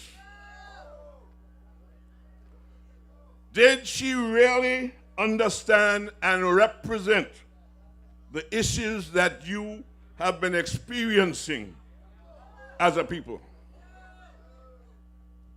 Can you trust the soundness of her judgment and her decision making? Can you depend on her to be faithful to the promises she made to you when she sought your support in 2020? Do you believe that she deserves another term of office? Or put it another way, did she live up to your expectations? Increasingly, it has become apparent that despite her good looks, Deanne is not looking good in Valley South. Despite her good looks, Deanne is not looking good in Valley South.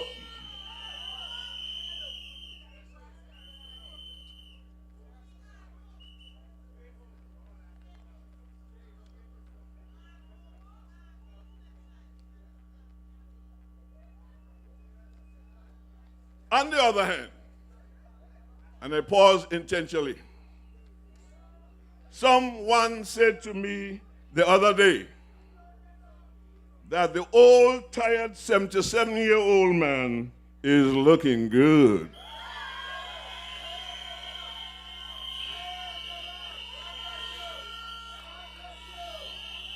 I responded to those persons politely and said, thanks be to God, God is good. But I added, to be quite honest, looks can be deceiving. But that applies not only to me, but it applies to the former representative of District 4 as well. Her good looks may have enabled her to deceive the people of Valley South, who believed that her election would lead to them being better off. But good looks can be very deceptive.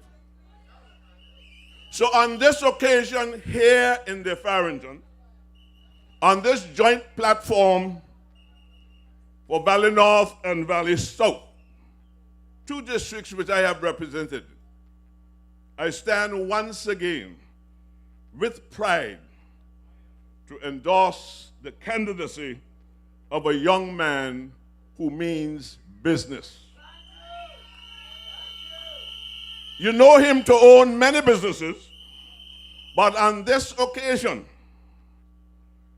his business, what he is in business to do, is to ensure that the people of Valley South and the people of Anguilla are put in their rightful place.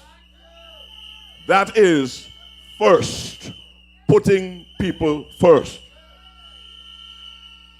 The plight of our people must be uppermost in the thinking of anyone who is running for elective office. If there are issues that affect our people, our elected representative must show genuine concern.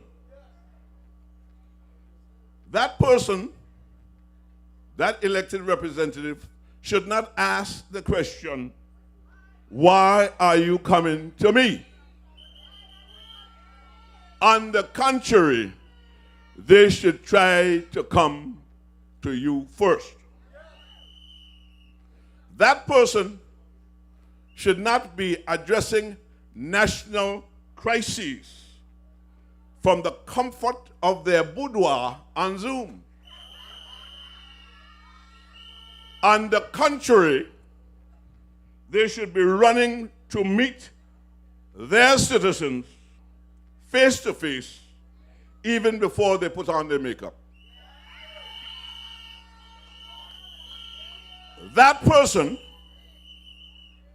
should not declare their opposition to a matter that affects the country at large and resign from office on the weekend and be persuaded to return to office a few days later under a cloud of suspicion. On the contrary, a principal representative of the people should never capitulate on controversial issues without recourse to the people who elected them in the first place. You must let your people know that what caused you to change your mind and what you promised them faithfully, loudly, and forcibly, that you would never support when you sought their support. So why do I believe, and believe strongly, that Cardell is the best candidate for the job in District 4? First of all, Cardell has intentionally decided to be a part of the Anguilla United Front team.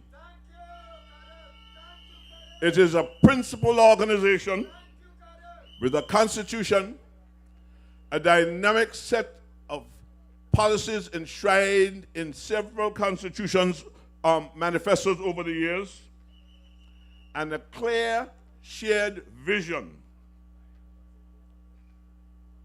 for the people of this district, and a process for ensuring that there is a system in place to get the best candidates to represent you in this election. And I believe that we have been supremely successful in doing that.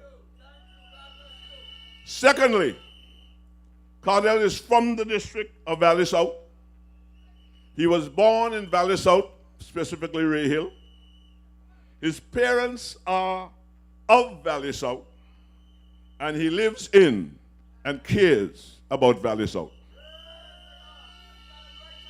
Thirdly, Cardell pursued education to acquire the tools, the skills, and the knowledge to give him the ability and the flexibility to work both in the public and private sector. And so he is comfortable both behind the desk and in the field.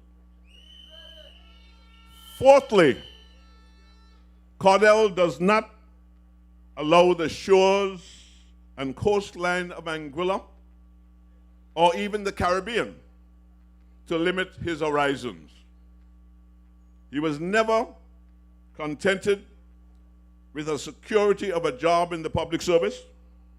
He is, and always was, prepared to back himself to be a business owner rather than an employee.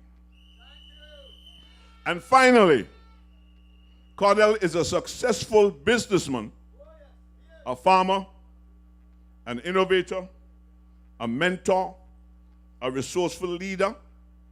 He understands all aspects of the public and private sector and he cares about people. In short, Cardell is equipped and ready to get to work for you on day one. Even though I'm sure Cardell doesn't need a job. So without any further ado,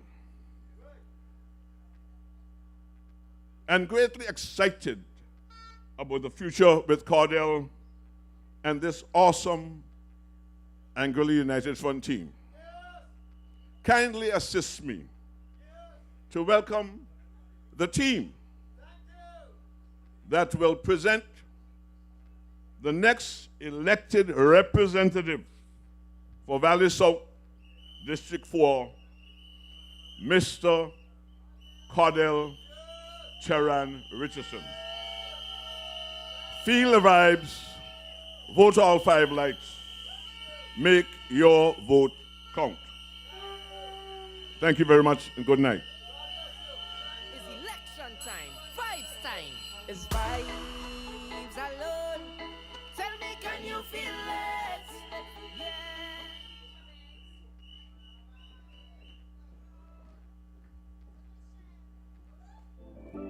Make your vote count. Give Mr. Banks another round of applause.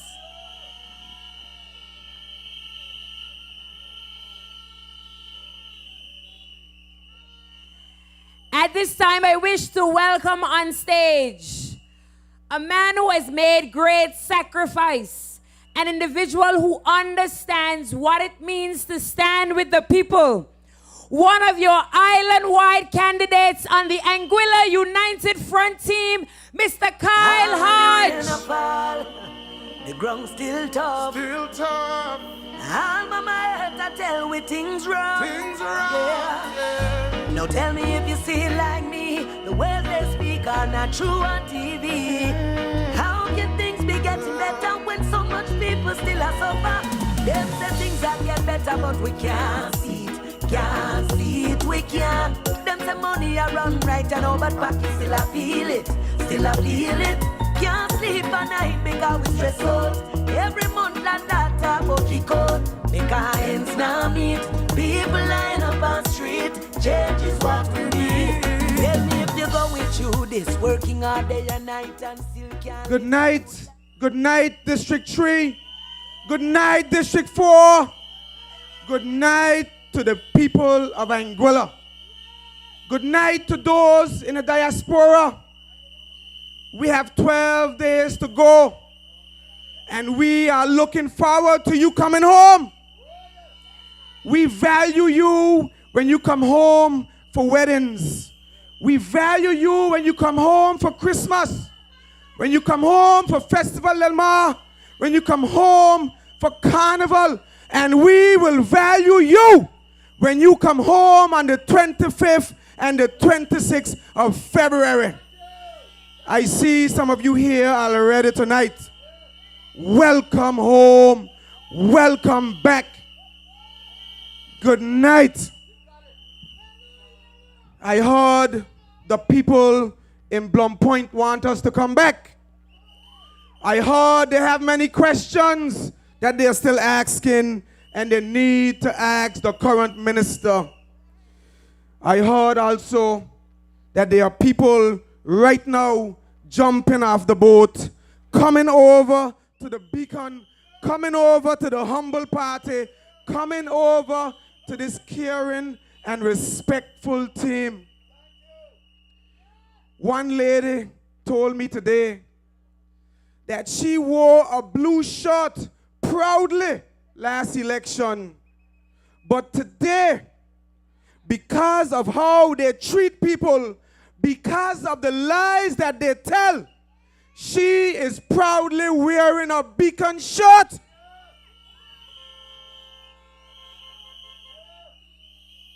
And she is a lady who is doing good for herself, very successful.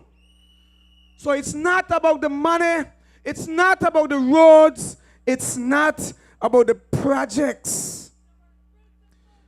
It's about how you treat people. That is a lady of principle. That is a woman of character. God bless you. One other lady, she met me the other day, and she asked me, either jokingly or seriously, to throw her a life jacket so that she can safely swim to the beacon. Now that is what you call 1 foot in and 1 foot out. This is what you call an exodus of people.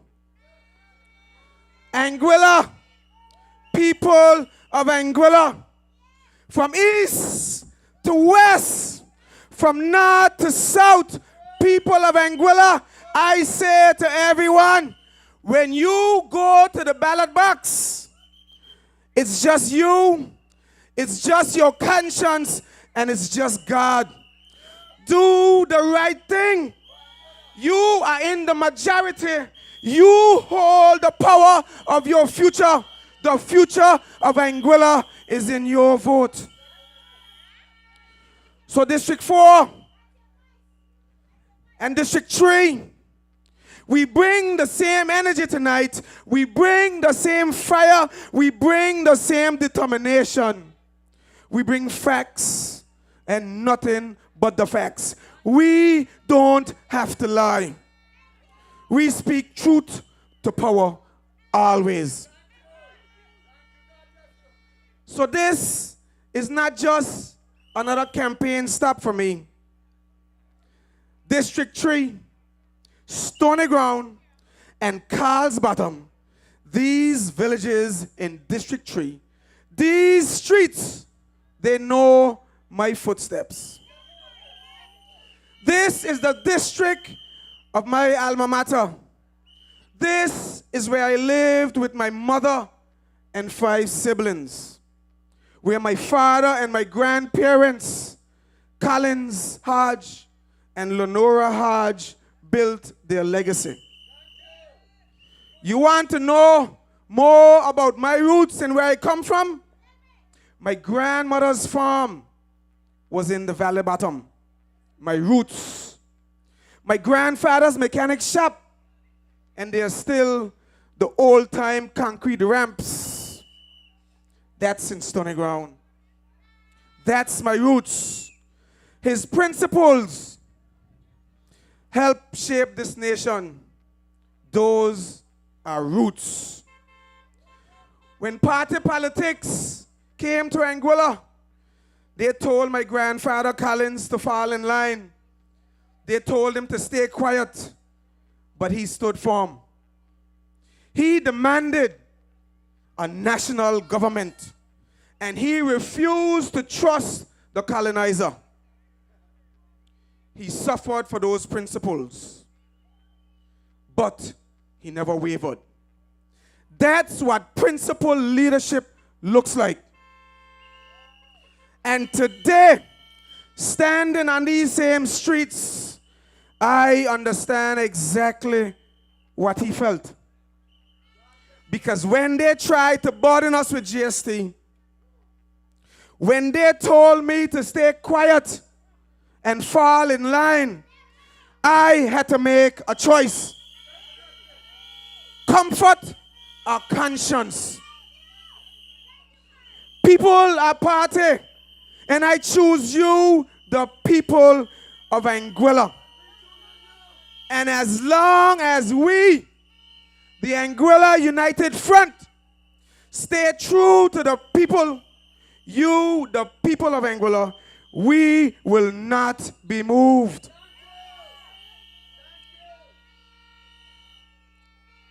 Just this week, we saw exactly why these choices matter.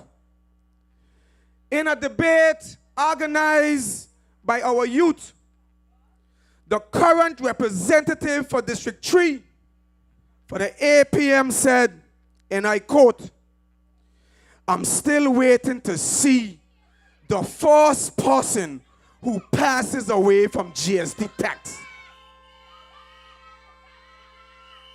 But you know what? He doubled down. He went on to say he's waiting to hear a doctor diagnose someone because of the high cost of GST. Now come tell me. Well, APM representative Courtney Morton, let me tell you something. Your own leader, Dr. Ellis Webster, he's a medical doctor, but he is so disconnected from the people's suffering that he can't even diagnose the pain he has caused, the GST has caused. Imagine a doctor cannot diagnose the pain that his own GST is causing. He can't see families who are choosing between medicine and food. He can't see businesses shutting their doors. He can't see promoters cutting back on events. He can't see communities breaking under pressure. A doctor who cannot see his patient's pain has no business leading this country.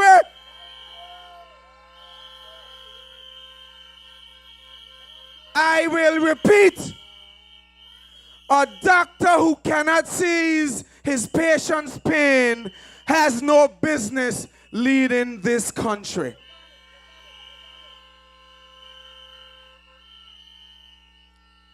A party that waits for death certificates has no business governing our people. You see, leadership isn't about waiting for tragedy. It's about preventing it. That's why I stand before you as a proud member of the Anguilla United Front. Not because it's convenient, but because it is right.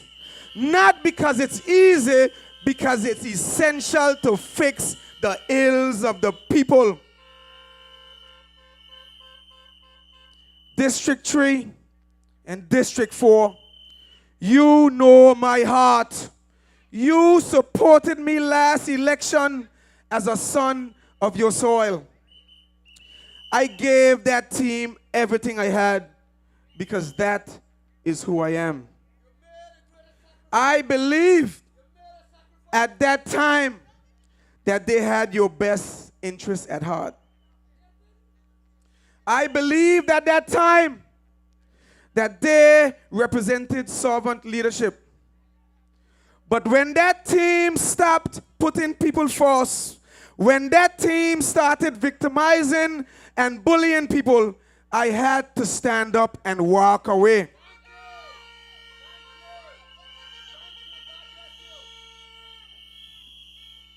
District 3, in 2020, I was the only blue island-wide candidate to make it through the top 4.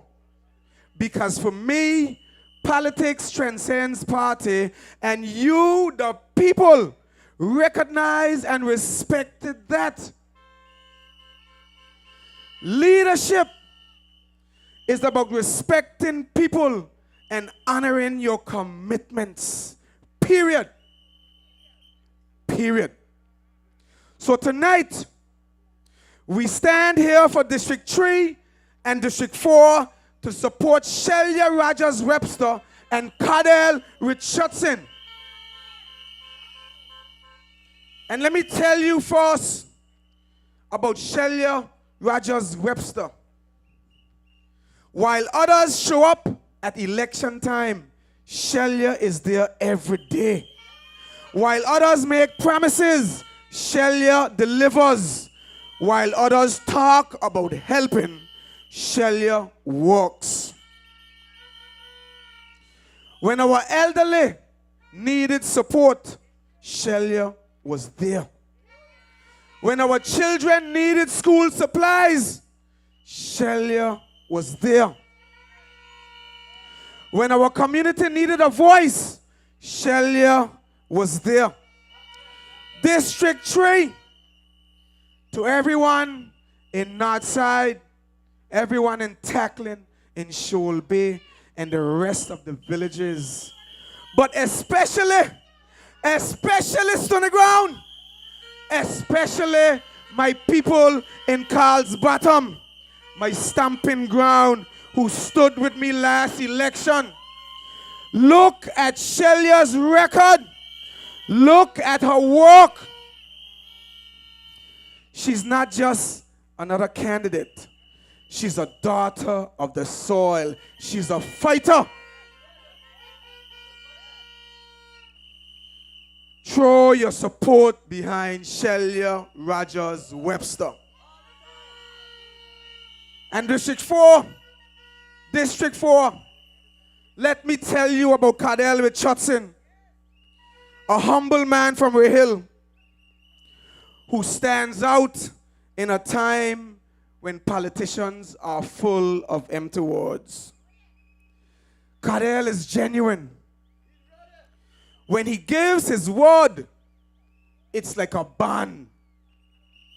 Cardell is trust. Cardell is integrity. Cardell is dependability. If he cannot make a difference, he will not waste your time. District number 4, you have seen his short campaign. In just a few months, he has been able to deliver. If you want to see this district transform, if you want to see your community uplifted, neighborhood by neighborhood, then let's stand together. Let's hold hands with Cardell Richardson. Cardell is the man, and Cardell will deliver.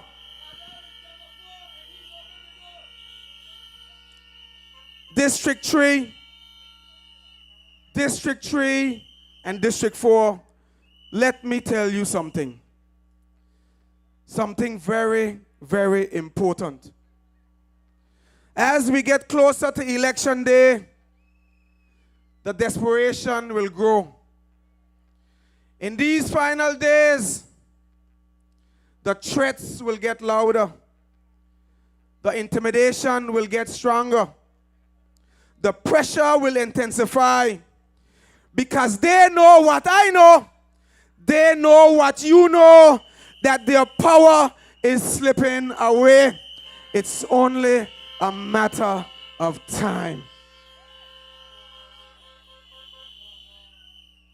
District 3 and District 4. The power of the people will always be greater than the people in power. This team, this Anguilla United Front team, will not take your vote for granted. This team will not disrespect your vote. This team will not listen to you now and ignore you later. That's the APM way. And that's no way to lead this country. This team, under the leadership of the Honorable Cora Richardson Hodge, will restore trust, integrity, and respect to politics in Anguilla. So on February 25th and February 26th, vote for Shelia Rogers Webster in District 3. Vote for Cardell Richardson in District 4.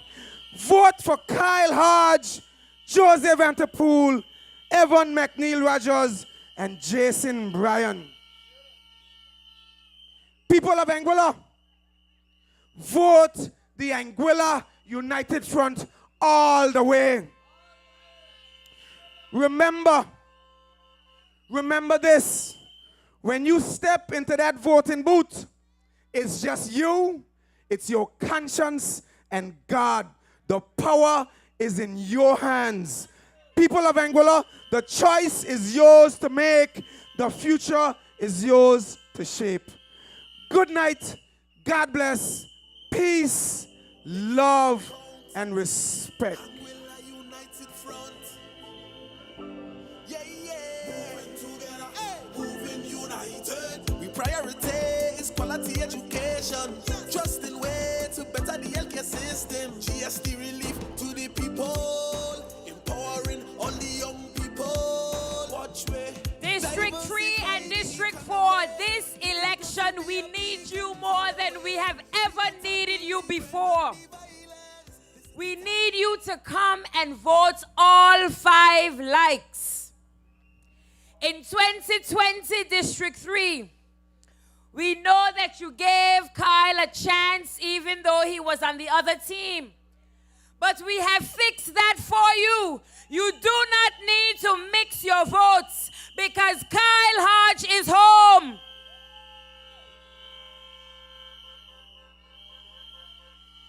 District 3, Kyle Hodge and I belong to you. We were born and raised there. Our parents were born and raised there. Our grandparents were born and raised there. Our great-grandparents were born and raised there. This election season, we are asking you to stand with us as we have stood with you since we have been elected. We are asking you to stand with Mr. Cardell Richardson, an individual with a proven track record of success. Cardell is not coming to you as someone who has never had a job before, fresh out of university. This is a man who has put in time. This is a man who understands the importance of work. This is a man who has paid his dues, born and raised in Valley South. At this time, I wish to call on stage Bookie to give us some entertainment. Give him a round of applause.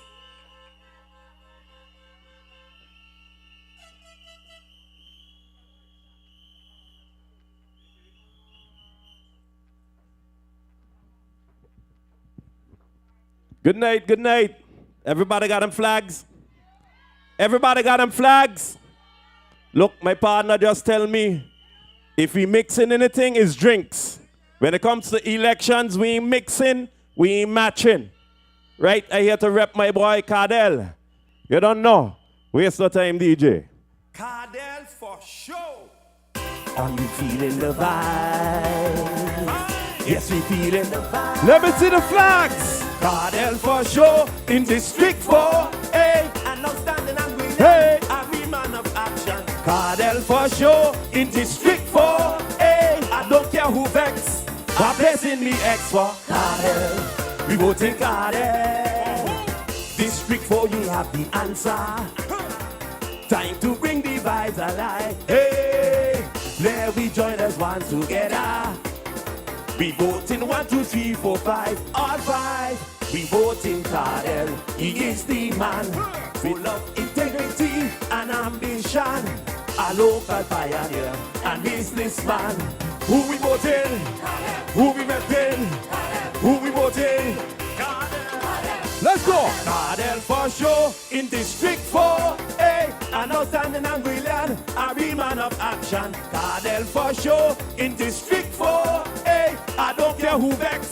For placing the X for Cardell. We voting Twin. A man with a clear vision. This time we voting Cardell. Where the flags?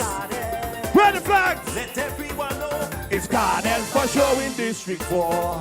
I'm feeling it, I'm feeling it. He's a man with dedication. A humble servant he will be. Hey, To this district and Anguilla. With the AUF party. Hey, a real son of the soil in agriculture. A true ambassador of Anguilla.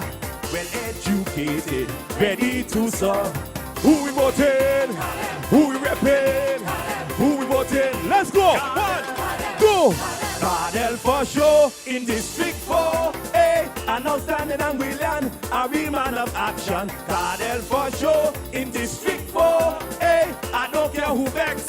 I'm placing me X for Sakwa. For who? A man with a clear vision. This time we voting Cardell. We voting. I want to see the flags in the back. Let everyone know it's Cardell for sure in District 4. I'm feeling it. I'm feeling it. Hear me? Are you feeling the vibes? Yes, we feeling the vibes. Are we feeling the vibes? Yes, we feeling the vibes. Cardell is a one example. Hey! To the youth of Anguilla. Don't know. A district leader and role model. He is the one we voting for. Hey. The vibes is in the air. It's all about. We're on a new mission in Valley Sound. He is the one for me, without a doubt. Who we voting? Who we repping? Who we voting? Let's go! 1, 2, 3, go! Cardell for sure in District 4. Hey, an outstanding Anguillan, a real man of action. Cardell for sure in District 4. Hey, I don't care who vex. I'm placing me X for Cardell. For who? For who? With a clear vision. This time we voting. Who we voting?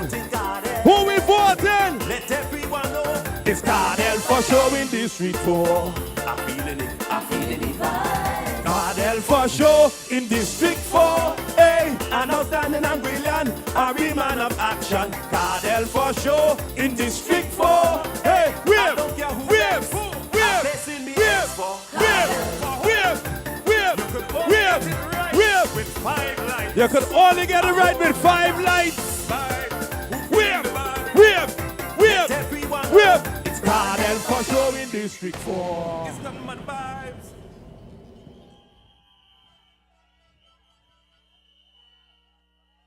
Cardell for sure. Are you feeling the vibe? Yes, you feeling the vibe. Cardell for sure in District 4.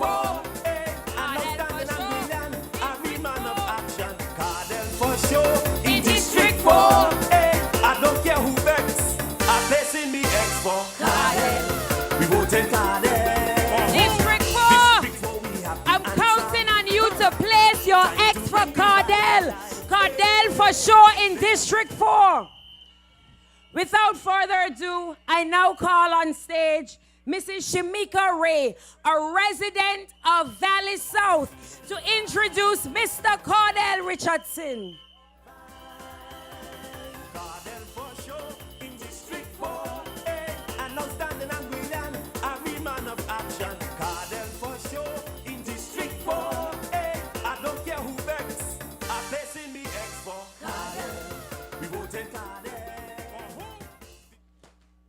Good evening, Districts 3 and 4, and good evening, Anguilla. As a young person born and raised in Anguilla, I must say I am proud of the rapid infrastructure throughout the island.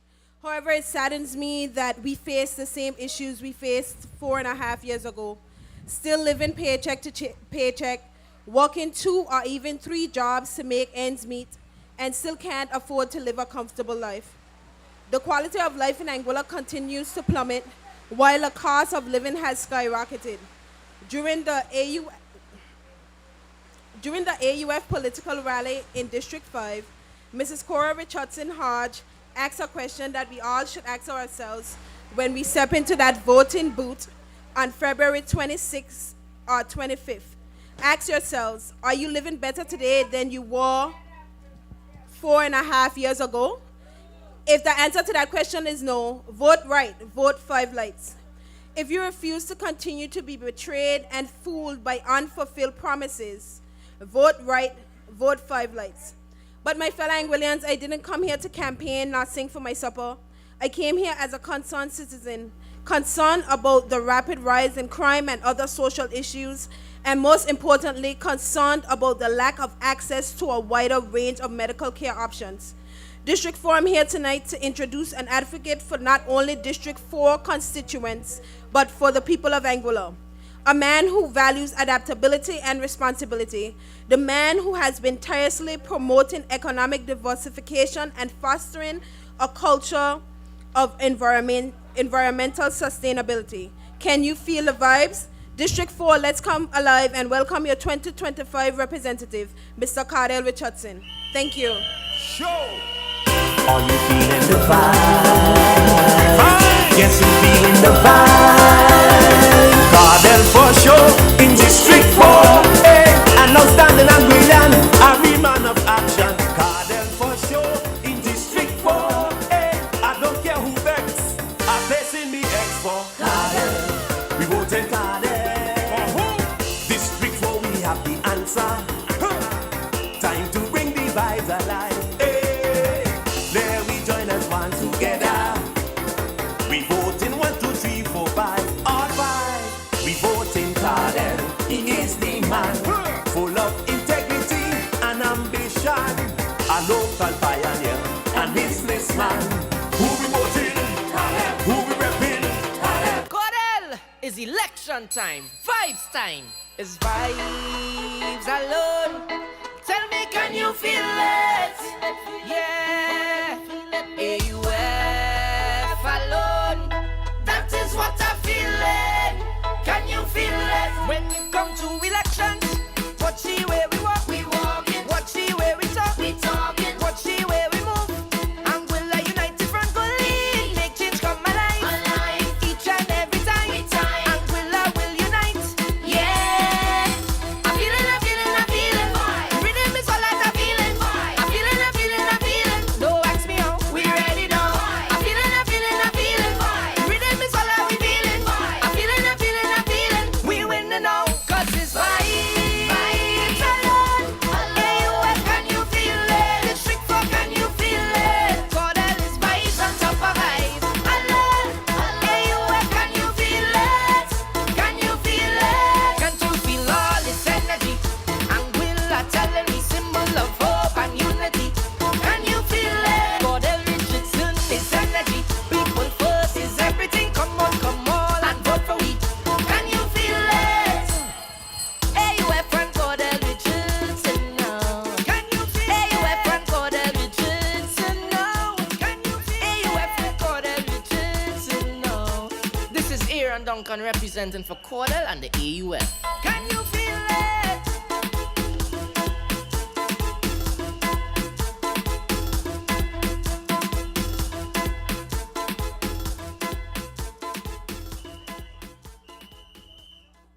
Good night. District 3 and District 4, good night. Before we get started, we must pause to remember Carl Carter. Let's have a moment of silence.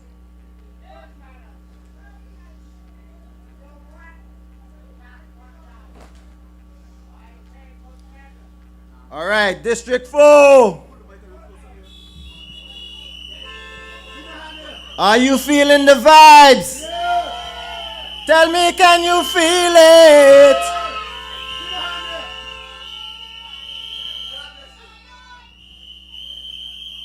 All right, we are speeding towards a general election. They thought they could surprise us with a snap election. But what did the AUF do? We showed up. Not just showed up, we came prepared. We came ready. We came to fight for you, Anguilla. You see, this election isn't just another election. It's about the future of Anguilla. You've seen the debates this week. You've heard the empty promises. But the AUF team, we are equipped. We are qualified. And we are ready to take on every challenge. Tonight, I'm right here in the Farrington. Right here in the Farrington. You know why I chose the Farrington tonight? Because like many other small communities, the Farrington has been forgotten. The Farrington has been overlooked. The Farrington has been left behind. But why the Farrington? This place is my blood. The Farrington is my blood. My family roots run deep in Long Pond. Long Pond! Right here, I built my first home in Long Pond. Right here, I started my first business. Right here is where I bring drag racing to life.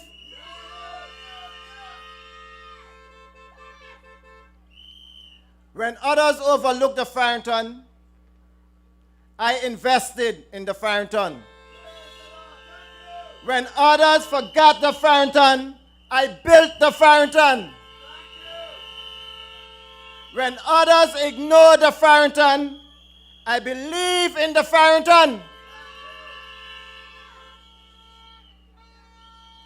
Now let me tell you my story.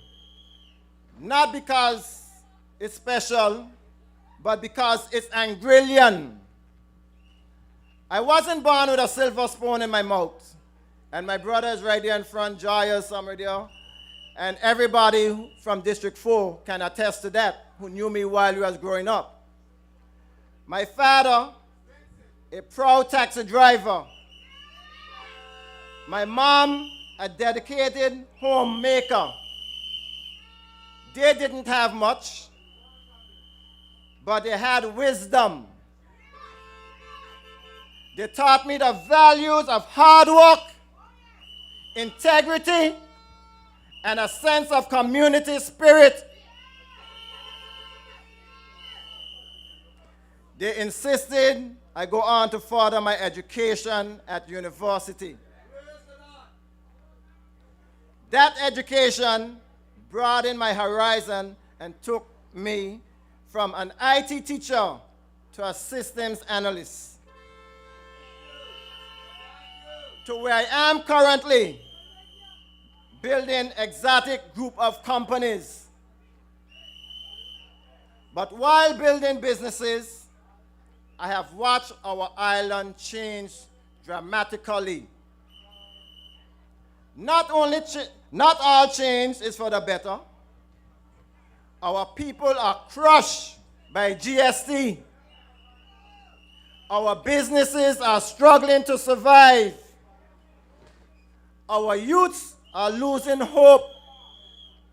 Our hospital is in crumbles, while millions go to foreign companies at the airport project.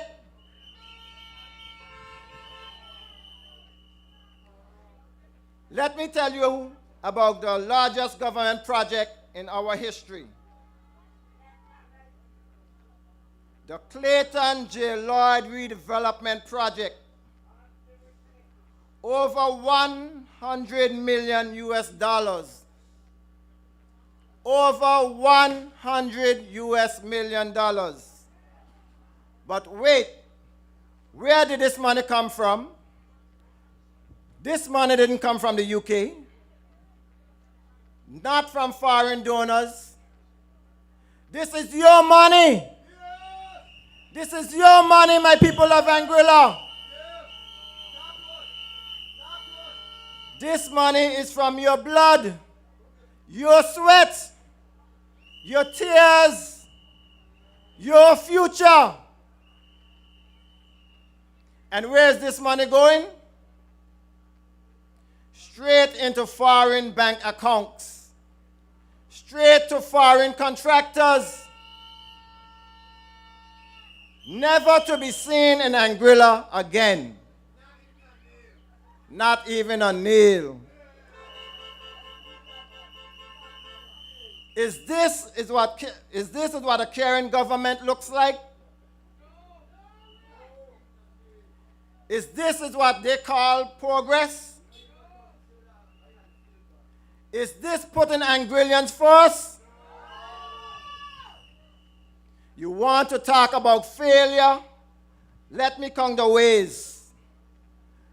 Look around Anguilla and tell me, what do you see? White Elephant Project standing empty, collecting dust, while our people struggle to survive. Millions in contracts. Where did they go? Not to Anguillians, not to local businesses, but overseas. Now, we all know Anguilla had a plan to cut our bills, a plan to bring renewable energy. But what did they do? They blocked it. They stopped it while your bills kept rising. Look at our carnival. Nothing but broken promises. Look at our high school, left in disarray, left unfinished. And the hospital, we have a medical doctor as a premier, but our hospital is forgotten. Our people can't get proper health care.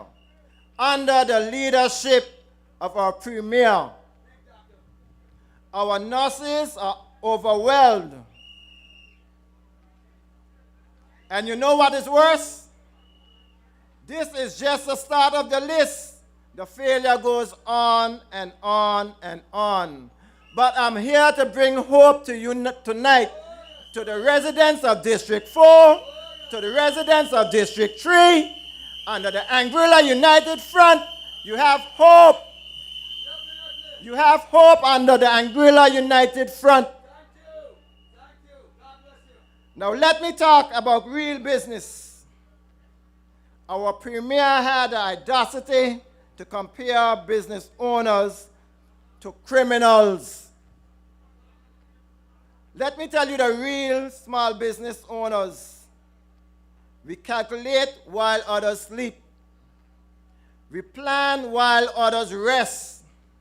We worry about making payroll, restocking supplies, about keeping our doors open.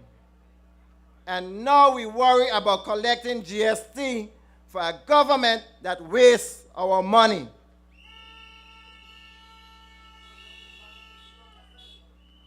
But the Anguilla United Front has a different vision. A comprehensive GST relief plan for you, Anguilla. Support for local businesses. Support for local agriculture. Opportunities for our people. Investment in our hospitals. And training for our youths. And that is why tonight I brought my niece and my cousin on stage, because they are the future of Anguilla in our youths. This isn't just about policies. It's about putting people first. It's about creating jobs here and not overseas. Building skills here, not importing them. Keeping our money here and not sending it away. You want to know why I am running? Because our district was abandoned. Our representative played musical chairs with your trust, District 4.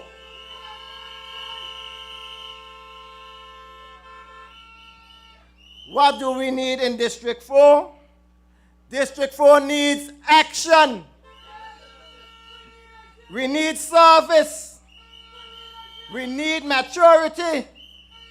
We need humility. We need good leadership. And we need honesty, my people.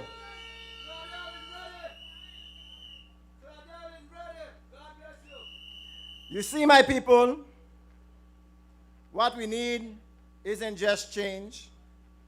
We need transformation. From burden to opportunity. From the struggles we face to success. From dependency to strength. In my business, I answer the distress calls and show up and address the problems. As a new representative, I will show up when I receive that call and I will address your concerns. For 4.5 years, we have seen the personal, fancy Facebook posts. We've heard the fancy speeches, but we have not seen any results from our current representative. In Cardell, you have someone who is results-oriented. What you will get from me is results. I am reminded daily of the quote, leadership is not a position. Leadership is action. And I am a man of action. I am a man of action, District 4. Let me remind you, I am a hard worker that has worked tirelessly every day to shape my destiny. I am an example for every young man and woman present here tonight, listening via other mediums to the song of my voice, that if I can do it, you can do it. Coming from a humble and noble family, if I'm in the position and place that I am today, anyone in Anguilla can achieve success. That is my story, District 4.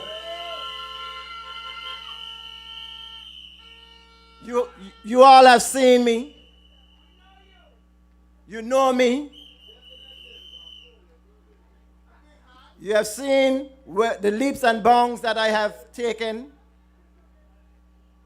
So I'm not new to District 4. I've grown up in District 4 all my life. Everyone knows my story in District 4. It's a story that everyone in District 4 can relate to.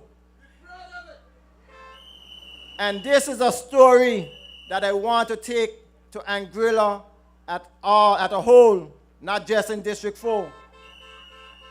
My vision is to see every young Anguillan thrive and strive and to be successful in whatever business idea or venture they have. It's my desire, when elected in a few weeks, to be a true representative of the people of District 4. And by extension, the people of Anguilla. What you see is what you get. And I can assure you, you will have no regrets.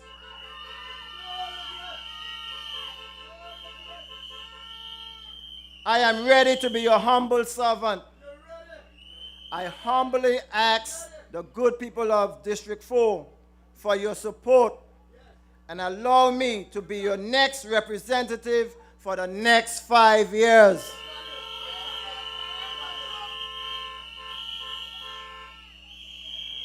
My people of the Farrington, of District 4, of Anguilla, here and abroad, whether old or young, when you shade your ballot, shade next to the beacon.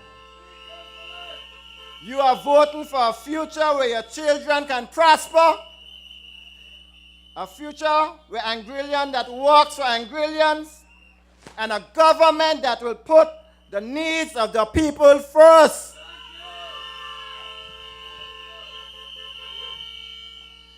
You see, this election isn't about me. It isn't about buildings. It isn't about projects. It's about you, the people of Anguilla. It's about us.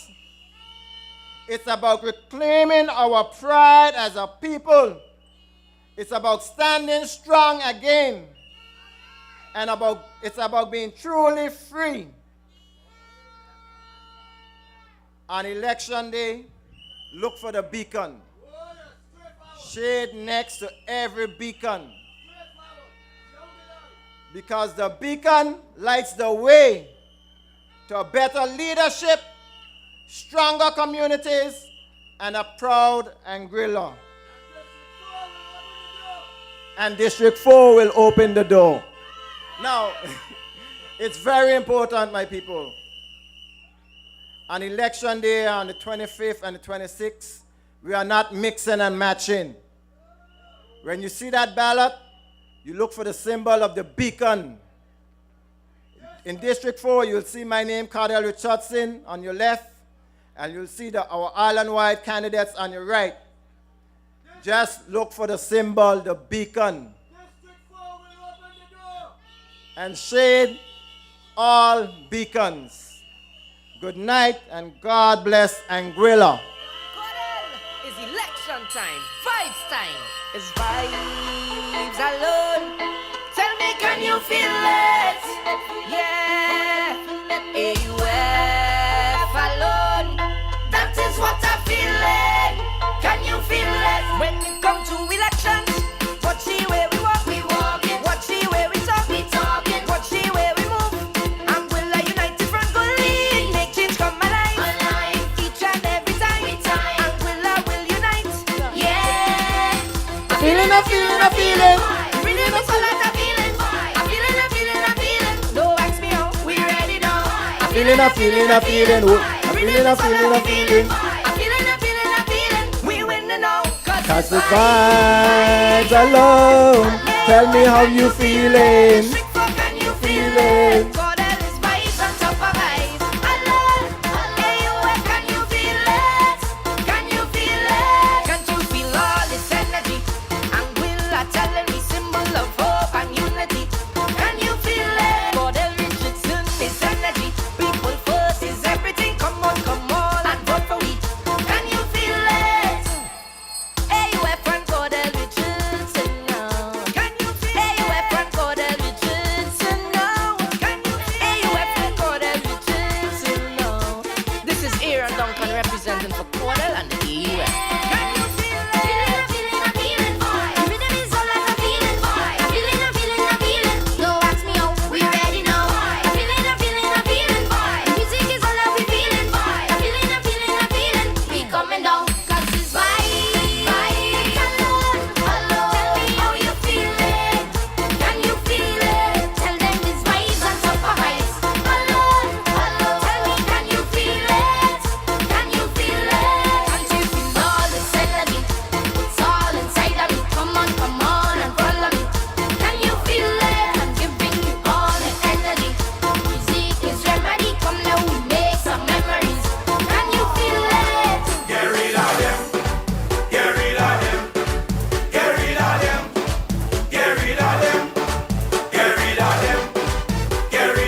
District 3, District 4, it's been a pleasure to be here with you this evening.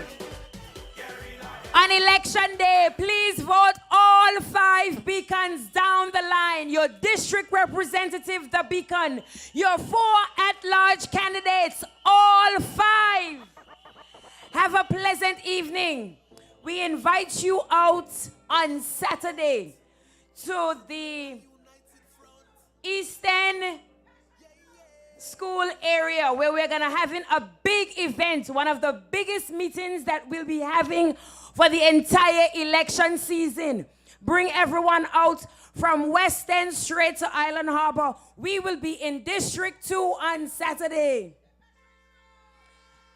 Tomorrow, I want you guys to come out to the debates in South Hill and support Mr. Patrick Martinborough. So I'm looking forward to seeing you out in your yellow. Have a good evening.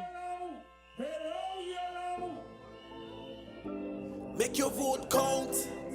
Anguilla United Front. Yeah, yeah. Moving together, hey. Moving united. We prioritize quality education. Trusting way to better the healthcare system. GST relief to the people. Empowering all the young people.